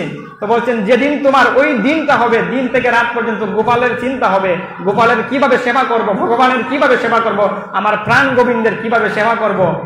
যখন গোপালের সঙ্গে গিয়ে ঠাকুর করে বসে শেয়ার বিনিময় করব যে গোপাল তুমি তো এখনো খাওনি, তুমি কেমন আছো, ভালো আছো তো তুমি। আচ্ছা ভগবানকে কোনোদিন বলেছি আমরা তো মন্দিরে এসে ভগবানকে এসে প্রণাম করে বলি ভগবান তুমি আমাকে ভালো রেখো, হ্যাঁ আমরা বলি না যে সংসারে অনেক দুঃখে আছি ভগবান, অনেক অভাবে আছি, অনেক কষ্টে আছি, এই কষ্ট আমার দূর করে দাও, ওই কষ্ট থেকে আমাকে মুক্তি দাও। হ্যাঁ তাহলে আমার কষ্ট দূর করার জন্য ভগবানকে বলি। আমি কি ভগবানকে কোনোদিন বলেছি যে ভগবান তুমি কেমন আছো, ও গোপাল তুমি কেমন আছো, আমি কোনোদিন বলেছি গোপালকে, কোনোদিন বলেছি যে গোপাল তুমি কেমন আছো? হ্যাঁ বলেছি বাবা, কোনোদিন বলতে পেরেছি যে গোপাল তুমি কেমন আছো, ভগবান ও গোবিন্দ তুমি কেমন আছো? হ্যাঁ তোমাকে আজও ভালোবাসতে পারলেন না গোবিন্দ, ভগবানকে আজও নিজের ভাবতে পারেন। তাই মীরাবাই বলছেন গিরিধারী তোমার জন্য সবকিছু তো স্মরণ, সবকিছু তো আমি তোমার জন্য সমর্পণ করে দিয়েছি। এখন জগতের প্রত্যেকটা মানুষ আমাকে কলঙ্কিনী বলুন, যাই বলুন, তুমি আমাকে কোনোদিন আমার চরণচারা করিও না। গিরিধারী গোপালকে মীরা বলছেন যে গিরিধারী গোপাল এই জগতের প্রত্যেকটা মানুষ আজকে তোমায় ভালোবেসেছি বলে, তোমাকে ভালোবেসেছি তো, তোমাকে ভালোবেসেছি বলে প্রত্যেকটা মানুষ আমাকে আজকে জগতে কলঙ্কিনী বলছে, কুলোটা বলছে। তো তুমি তো আমাকে, তুমি তো জানো তোমার চরণে সব কিছু সমর্পণ করে দিয়েছি, তুমি আমাকে, তুমি আমার, তোমার যে চরণ কমল রয়েছে ওই শেষের দিনে তোমার চরণ কমলটা আমাকে দান করিয়ে, তোমার চরণ ছাড়া কখনো করি না। যদি তোমার চরণ ছাড়া হয়ে যায় জগৎ আমাকে বলবে এই যে তুমি ভগবানকে ভালোবাসলে, এই যে ভগবানকে তুমি এত ভালোবাসো, তোমার ভগবান তোমার শেষের দিনে তোমাকে আসলো না নিতে, উদ্ধার করতে আসলো না, তাহলে তুমি কেমন ভালোবাসলে ভগবানকে। তো গোপালকে বলছে, প্রতিদিন গোপালকে, গিরিধারী গোপালকে ওই কথা বলছে মীরা ভাই, বলছে গিরিধারী গোপাল তুমি আমাকে কোনোদিন তোমার চরণ ছাড়া করিও না। এই জগতে প্রত্যেকটা মানুষেরই, প্রত্যেকটা মানুষকে এবারে বলতে হবে যে ভগবান এই জগতে সুখে আছি দুঃখে আছি যাই আছি সংসারে, যেন শেষের দিনে তোমার চরণ লাভ করতে পারি, তোমার চরণ কমল যেন ভজনা করতে করতে দেহটার মৃত্যু হয়, তোমার নাম নিতে নিতে যেন ওই দেহটার মৃত্যু হয়। গীতায় ভগবান বলছেন অন্তিমে যে যে ভাব স্মরণ করে ভগবানের, অর্থাৎ অন্তিমে যে যে ভাব স্মরণ করে মৃত্যুবরণ করে সে পরবর্তী জন্মে সেই ভাব নিয়ে জন্মগ্রহণ করে। আমরা যদি ভগবানের চিন্তা করতে করতে মারা যাই, ভগবান বলছেন পরবর্তী জন্মে সে আমার দেহ প্রাপ্ত হবে, এতে কোনো সন্দেহ নেই অর্জুন। এটা বলছেন কোথায়? সপ্তম অধ্যায়ে, অষ্টম অধ্যায়ে অক্ষর ব্রহ্মযোগে। তো বলছেন মৃত্যুর সময় অন্তিমকালে যে যে ভাব স্মরণ করে মৃত্যুবরণ করে পরবর্তী জন্মে আমি তাহাকে সেই ভাব দিয়ে জন্মগ্রহণ করি। কেউ যদি, তুমি যদি তোমার সন্তানকে বেশি ভালোবাসো, তুমি যদি তোমার ধন সম্পত্তিকে বেশি ভালোবাসো মা, মৃত্যুর সময় এমনও মানুষ আছে না যারা মৃত্যুর সময় চিন্তা করে ওরে আমার নাতিটাকে একটু দেখা, আমার পতিটাকে একটু দেখা, আমার সন্তানকে একটু দেখা, আমার ধন সম্পত্তি কোথায় আছে এগুলো একটু দেখাশোনা কর, হ্যাঁ, তো মৃত্যুর সময় যদি কেউ ধন সম্পত্তির চিন্তা করে, পরবর্তী জন্মে তাকে ওই ধন সম্পত্তি পাহারা দেওয়ার জন্য ওই বাড়িতে কুকুর বিড়াল হয়ে, ব্যাঙ সর্প হয়ে তাকে জন্ম নিতে হবে। এটাই শাস্ত্রের কথা, ভাগবত শাস্ত্র বলছেন এভাবে তোমাকে জন্ম নিতে হবে পরবর্তী জন্ম। আর বলছেন কেউ যদি আমার গিরিধারী গোপালের ভজনা করে, কেউ যদি আমার প্রাণ গোবিন্দের ভজনা করে, কেউ যদি ওই সচ্চিদানন্দ ভগবান অনাদিরাদি গোবিন্দের ভজনা করে, বলছেন আমি তাকে আমার দেহ প্রাপ্ত করে দেই, সে আমার দেহ প্রাপ্ত হয়ে বৈকুণ্ঠ গিয়ে ওই নিত্যগুলোকে গিয়ে সে আমাকে আরাধনা করবে, সে আমার ভজনা করবে, যেখানে রয়েছে নিত্য আনন্দ, যেখানে কোনো নিরানন্দ নেই। এই জগৎটা হচ্ছে দুঃখপূর্ণ জগৎ, এই জগতে প্রত্যেকটা মানুষ দুঃখী মা। তাহলে এই জগতের দুঃখপূর্ণ সংসার থেকে আমরা নিত্য আনন্দ পেতে চাই। এই সংসারের দিন থেকে রাত পর্যন্ত আমরা কিসের জন্য পরিশ্রম করছি মা? আনন্দ পাওয়ার জন্যই তো, শান্তি পাওয়ার জন্যই তো, সুখ পাওয়ার জন্যই তো। তো বলছেন সুখের যে মূল উৎস, আনন্দের যে মূল উৎস, ওই শান্তির যে মূল উৎস, ওই শান্তিময় হচ্ছে ভগবান, ওই আনন্দময় হচ্ছে ভগবান শ্রী গোবিন্দ। ওই ভগবানকে আরাধনা না করলে কখনো প্রকৃত আনন্দ লাভ করা যায় না। বলছেন এই জগতে তোমাকে যতবার আসতে হবে, দুঃখ পেতেই হবে। যতদিন পর্যন্ত ওই পচা দেহটা থাকবে, ওই জরা বেদির দেহটা, তোমাকে দুঃখ উপভোগ করতে হবে, দুঃখ ভোগ করতে হবে। ততদিন পর্যন্ত তোমার ওই দুঃখ নির্বাপিত না হবে, যতদিন পর্যন্ত তুমি ওই অনাদিরাদি গোবিন্দের শ্রীচরণ কমল লাভ করতে না পেরেছ। তাই তোমাকে অনাদিরাদি গোবিন্দের ভজন করতে হবে। তাই মীরা ভাই গিরিধারী গোপালকে বলছে, গোপাল তোমাকে তো এত ভালোবাসি, তুমি তো আমাকে ছেড়ে যাবে না কোনোদিন, কথা দাও। কতটুকু ভালোবাসে ভগবানকে, ভগবানের সাথে কথা বলছে, গিরিধারী গোপালকে কথা বলছে। আচ্ছা মা, খুব সহজে বলছি যে সবার বাড়ি, অনেকের বাড়িতে তো গিরিধারী গোপাল আছে, ছোট গোপাল আছে না মা? আছে তো, অনেকের বাড়িতে গিরিধারী গোপাল। তো বলছে সন্তান যখন ছোট থাকে, আমাদের সন্তান যখন, যাদের সন্তান আছে, যখন ছোট বাচ্চা থাকে, ছোট থেকে কি কেউ কথা বলতে পারে, একটু কান্নাকাটি করে, কান্নাকাটি করলে মা বুঝতে পারে যে সন্তানের খাবারের প্রয়োজন, তখন মা দৌড়ে এসে সন্তানকে কুলো নিয়ে দুগ্ধ পান করায়, কারণ মা বুঝতে পারে সন্তানের বেদনাটা, কষ্টটা। তো সেইভাবে ছোট থেকে আমরা যখন একটু আস্তে আস্তে বড় হতে লাগলো, তখন সন্তানকে আমরা কি করি, লেখাপড়া করতে, অ আ ক খ এগুলো শেখাই। হ্যাঁ, আস্তে আস্তে আমরা কথা বলতে শেখাই, ছোট থেকে সন্তানকে কথা বলতে শেখাই, তাই তো? তাহলে এই যে গিরিধারী গোপাল বলছে তোমার ঘরে, ছোট্ট গোপাল না? হ্যাঁ, তাহলে ওই ছোট্ট গোপাল কি করে কথা বলবে? ওই গোপালকে কথা বলাতে শেখাতে হবে, গোপালের সাথে প্রতিদিন কথা বলতে হবে, নিজের সুখ দুঃখকে বিনিময় করতে হবে। গোপালের সঙ্গে একসঙ্গে বসে কথা বলো যে গোপাল, আমি সংসারে অনেক দুঃখ আছি, অনেক কষ্টে আছি, যতই দুঃখে আছি, কষ্টে আছি, তুমি কেমন আছো গোপাল? হ্যাঁ, তুমি কেমন আছো? তুমি ভালো আছো তো গোপাল? গোপালকে ধরে বলতে হবে। কোনদিন কি বলতে পেরেছি এবারে গোপালকে, গোপাল তুমি কেমন আছো? একসঙ্গে বসে গোপালকে বলেছি তুমি কেমন আছো? তুমিও ভালো থেকো, আমাকেও ভালো রেখো, পরিবারের সবাইকে ভালো রেখো গোপাল। হ্যাঁ, কখনো কি বলতে পেরেছি ওই গোপালকে? তো বলছে ওই ছোট বাচ্চারা নিয়ে যেমন আমরা সন্তানকে আমরা কথা বলাতে শেখাই, ওই গিরিধারী গোপালকে কথা বলাতে শেখাতে হবে। তাই মীরা ভাই কি করছেন, গিরিধারী গোপালের সাথে প্রতিদিন কথা বলেন। কথা বলতে বলতে বলতে বলতে একদিন কি হলো, গিরিধারী গোপাল স্বয়ং আবির্ভূত হলো। তো একদিন গিরিধারী গোপালকে যখন প্রতিদিন তো অনেক কান্নাকাটি করে, মীরা ভাই অনেক ক্রন্দন করে গিরিধারী গোপালের সামনে গিয়ে বসে, গিরিধারী তুমি আমাকে চরণ ছাড়া করিও না। তো একদিন ভগবান স্বয়ং ওই ভক্তের ক্রন্দন, ভগবান দুইটা জিনিস সহ্য করতে পারেন না। বলছেন এক ভক্তের অহংকার, হ্যাঁ, আরেক হচ্ছে ভক্তের নয়ন জল। যে ভক্ত আমাকে নয়ন জলে আমাকে স্মরণ করে, যে ভক্ত আমাকে নয়ন জল ডাকে, সেই ভক্তের নয়ন জলকে আমি সহ্য করতে পারি না, তৎক্ষণাৎ আমি সেই ভক্তের কাছে আমি আবির্ভূত হয়ে যাই। আর দুই হচ্ছে ভগবান বলছেন ভক্তের অহংকার। যে ভক্ত অহংকারী হয়ে দাম্ভিকতার সহিত ভগবানকে ভজনা করে, ভগবানকে ডাকে, সেই ভক্তকে আমি কখনো কৃপা আশীর্বাদ করি না। মোর ভক্ত নাহি পূজে আমাই পূজে মাত্র, সেই দাম্ভিক কবু নয় মোর প্রসাদারি ভক্ত। বলছেন দাম্ভিক মানে অহংকার, যে ভক্ত হৃদয়ে অহংকার আছে, একটু প্রসাদ খেলাম, একটু হরিনাম করলাম, আমার হৃদয়ের মাঝে অহংকার, আমি ভগবানের সবচেয়ে বড় ভক্ত। বলছেন না, তুমি ভগবানের ভক্তি হতে পারোনি। ওই অহংকার বুদ্ধি যদি তোমার মধ্যে চলে আসে, তুমি আজও ভগবানকে ভালোই বাসতে পারোনি, ভগবানের ভক্তই হতে পারোনি। বলছেন ওই দুইটা জিনিস ভগবান সহ্য করেন না, ভক্তের নয়ন জল। তো মীরাবাই প্রতিদিন ক্রন্দন করে, ক্রন্দন করতে করতে যখন এতটাই ভক্ত হয়ে গেলেন মীরা ভাই, ভগবান আর সহ্য করতে পারেন না। স্বয়ং ভগবান একদিন গিরিধারী গোপাল আবির্ভূত হলেন। আবির্ভূত হয়ে বলছেন, মীরা তুমি তো আমাকে ভালোবাসো তাই না? জগৎ তোমাকে কুলোটা বলে, কলঙ্কিনী বলে। দেখবে একদিন এই জগৎ তোমার নামে, সবাই তোমার নামে ধ্বনি দেবে, তোমার নামে জগৎ সবাই বলবেন যে গিরিধারী গোপালকে তুমি ভালোবেসেছিলে। ওই জগতের বুকে তোমার নামে ইতিহাস রচনা হবে, তুমি যে গিরিধারী গোপালকে ভালোবেসেছো, ভগবানকে ভালোবেসেছো। ভগবান বলছেন আজকে আবির্ভূত হয়ে গিরিধারী গোপাল। ওই ঠাকুর পরে প্রতিদিন তো কথা বলেন গিরিধারী গোপালের সাথে এভাবে। তো মীরার স্বামী, তারপর আত্মীয় স্বজন সবাই বলছে, কি গো মীরা কি তাহলে পাগল হয়ে গেল? তাহলে ওই পাগলনি মেয়েকে আমাদের গৃহে রাখবো না। আচ্ছা, ভগবানের জন্য যদি কেউ পাগল হয়ে যায় মা, ওই গৃহ আর কেউ ভালো লাগে না। কেন জানি মনটা সবসময় গোবিন্দের প্রতি রাখতে চাই, তারপর মায়া এসে বেঁধে ফেলে ওই সংসার থেকে বেরিয়ে সাধু সঙ্গে আসি। গিরিধারী গোপালকে মনটা সমর্পণ করতে চাই, তারপরও করতে পারি না, মন নদীকে চলে যায়, ডাইভার্ট হয়ে যায়। তো ওইভাবে সবাই বলছে মীরা কি তাহলে পাগল হয়ে গিয়েছে? হয়তো মীরা পাগল হয়ে গিয়েছে, মীরাকে নিয়ে জঙ্গলে দিয়ে আসো, একটা কুটির বানিয়ে ওই গিরিধারী গোপালকে যেহেতু ভালোবাসে, ওই গিরিধারী গোপালের সঙ্গে করে ওকে জঙ্গলে নিয়ে দিয়ে আসো।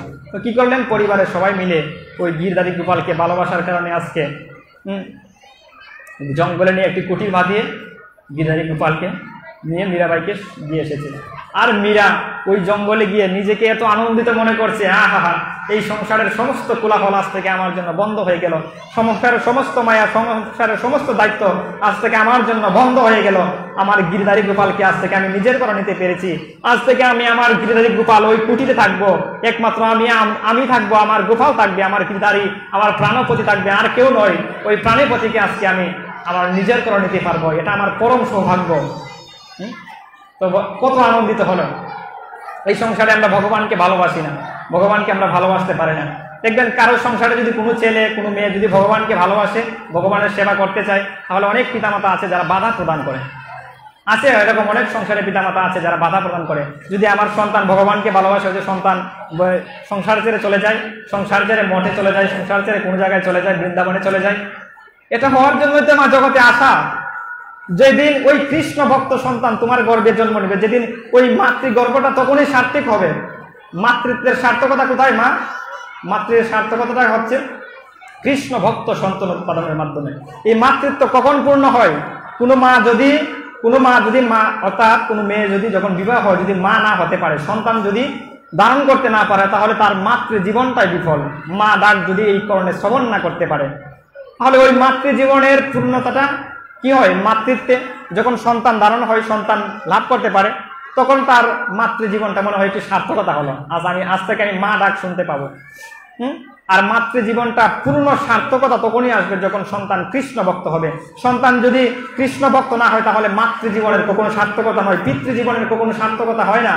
তোমার সন্তান যদি রাস্তাঘাটে বসে ইফটিজিং করে, জোয়া খেলে, মদ খেলে, খারাপ বন্ধুদের সঙ্গ করে, তাহলে ওই সন্তান দ্বারা কখনো তুমি জগৎ থেকে উদ্ধার পাবে না।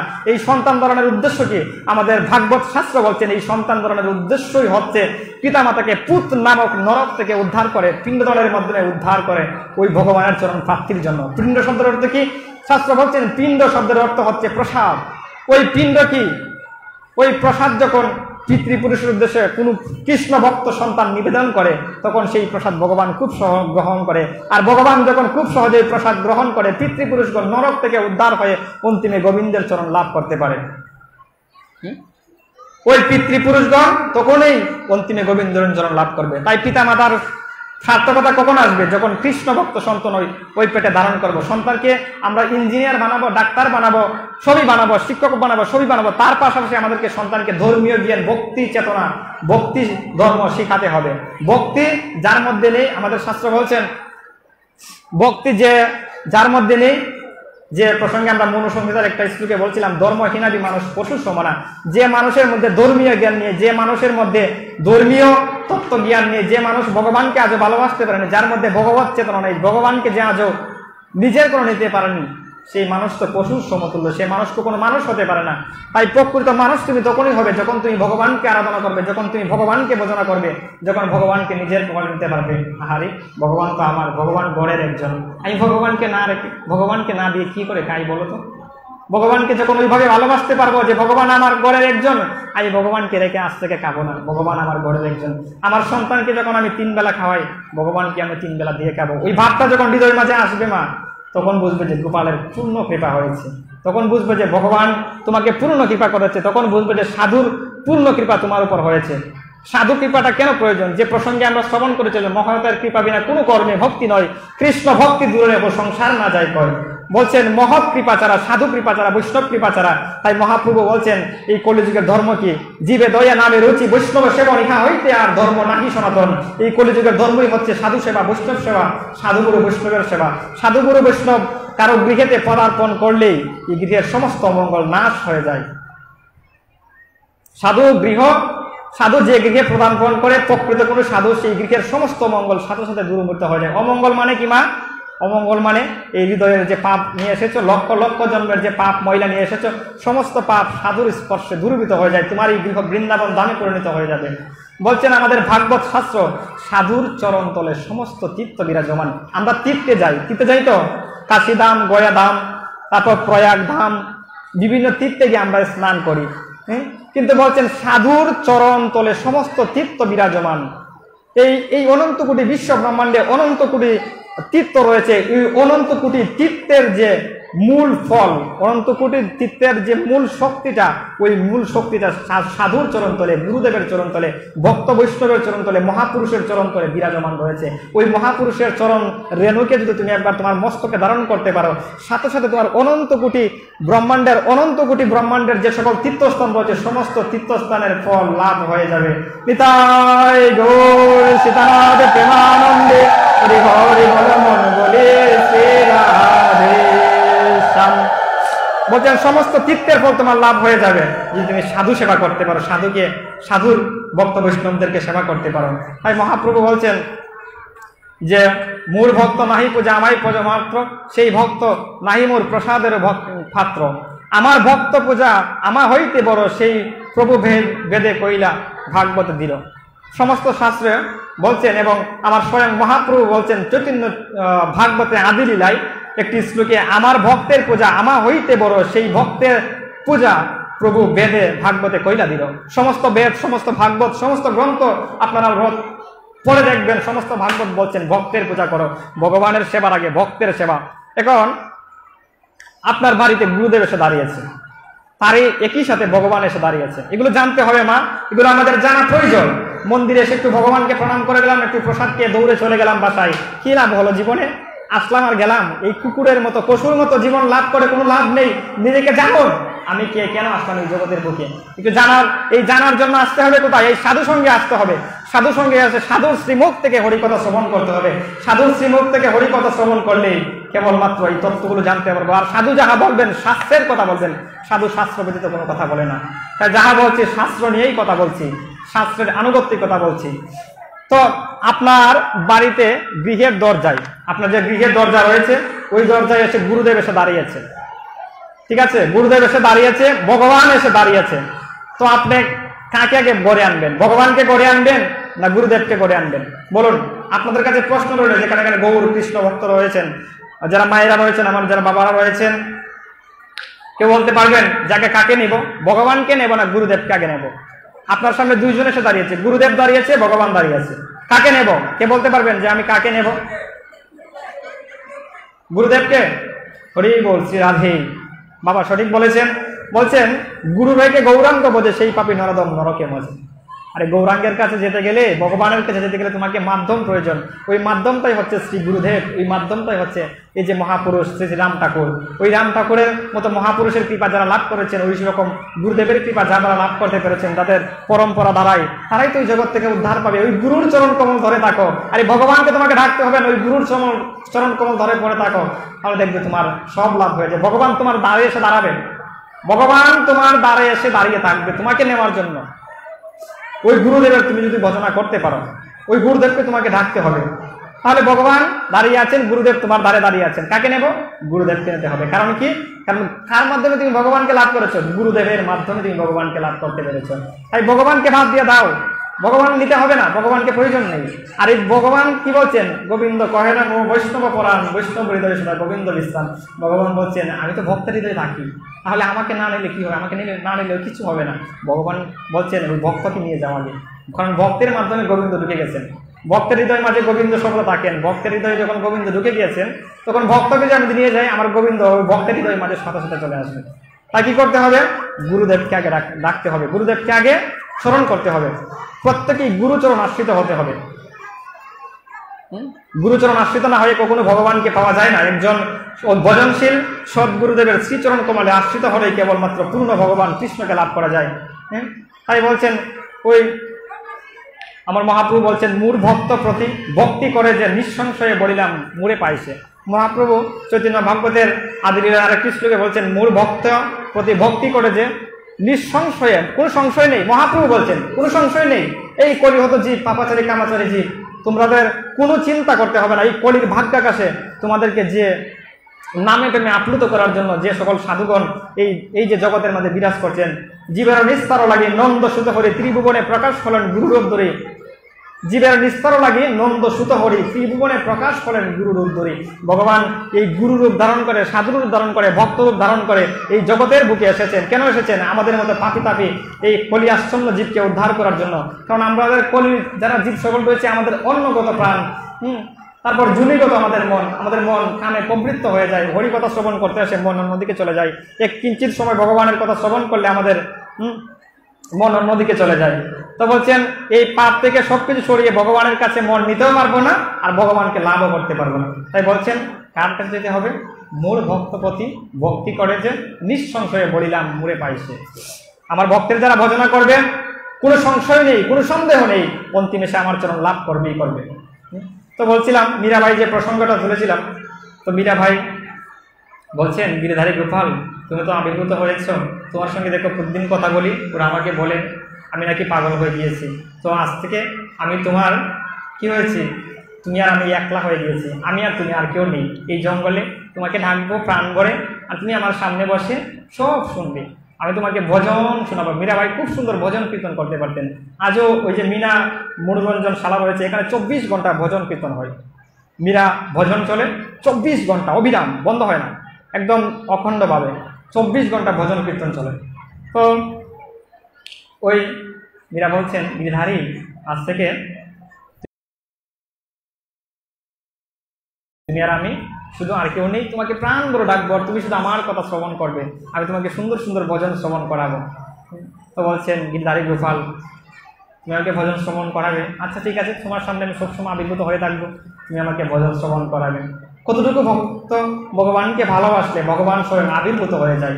ওইভাবে যেদিন নিজেকে ভগবানের চরণ সমর্পণ করে দিতে পারবো, নিজেকে গোপালের চরণে সমর্পণ করে দিতে পারবো, গোপাল আমার ছেলে, গোপাল আমার সখা, গোপাল আমার বন্ধু, গোপাল আমার প্রাণনাথ ভগবান, সেদিনই বুঝবেন যে ভগবান আপনার উপর পূর্ণ কৃপা লাভ করছেন। তাই আপনাদের এই যে রাম ঠাকুরের শ্রী মহোৎসব যে মন্দির, আর যদিও এই বেশাসনে বসার যোগ্যতাটা আমার নেই, আমি এক অজ্ঞ মহাজন। আমি পূর্বেই বলেছিলাম যে আপনাদের মতো যারা সাধু ভক্ত বৈষ্ণব রয়েছেন, আপনাদের এই চরণের ধুলিকে একমাত্র শিরে ধারণ করার জন্য এই বেশাসনে ভূমিত হয়েছি। যদি কোনো জন্মে হয়তো এই ভগবত প্রাপ্তির উদ্দেশ্যে যেতে পারি, আপনাদের শিরে ধারণ, এই চরণধুলিকে শিরে ধারণ করে, তাহলে সম্ভব নয়। কারণ সাধু কৃপা ছাড়া, বৈষ্ণব কৃপা ছাড়া, গুরু কৃপা ছাড়া, ভক্ত কৃপা ছাড়া কখনো ভগবানকে লাভ করা যায় না। আর এই ভক্তের এই চরণধুলিকে যদি শিরে ধারণ করতে পারি, কোনো এক জন্মে হয়তো এই অবাজনের হৃদয়ে, এই অজ্ঞের হৃদয়ে, এই মূর্খের হৃদয়ে কৃষ্ণ ভক্তির বীজ অঙ্কুরিত পল্লবিত পুষ্পিত হতে পারে, তখনই হয়তো আমার প্রাণ গোবিন্দ কৃপা করতে পারে। তাই আপনারা কৃপা আশীর্বাদ করবেন। আপনারা যারা গৌর ভক্তবৃন্দ রয়েছেন, কৃষ্ণ ভক্তবৃন্দ রয়েছেন, আপনারা গৌরগত প্রাণ, কৃষ্ণগত প্রাণ, আপনারা যদি আমার জন্য কৃপা আশীর্বাদ করেন, হয়তো কোনো এক জন্মে আমার কৃষ্ণ প্রেম ভক্তি লাভ করতে হতে পারে। আপনারা এই কৃপা আশীর্বাদ করবেন। আর আমার আলোচনায় যদি কোনো ভুল ত্রুটি হয়ে থাকে, অবশ্যই আপনারা ক্ষমা সুন্দর দৃষ্টি দেখবেন, কারো সন্তান জেনে, কারো ভাই বন্ধু জেনে এই প্রার্থনা রাখছি আপনাদের নিকটে। আবার যদি এই রাম ঠাকুর এই মহোৎসব এই মন্দিরে কোনোদিন আসার সৌভাগ্য হয়, বেশাসনে বসার কোনোদিন সৌভাগ্য হয়, তাহলে আপনাদেরকে আবার কৃষ্ণ কথা শ্রবণ করাবো। আজকের মতো এখানেই আলোচনা বিশ্রাম টানছি। অনেক দেরি হয়ে গিয়েছে, অনেক সময় হয়ে গিয়েছে আমাদের।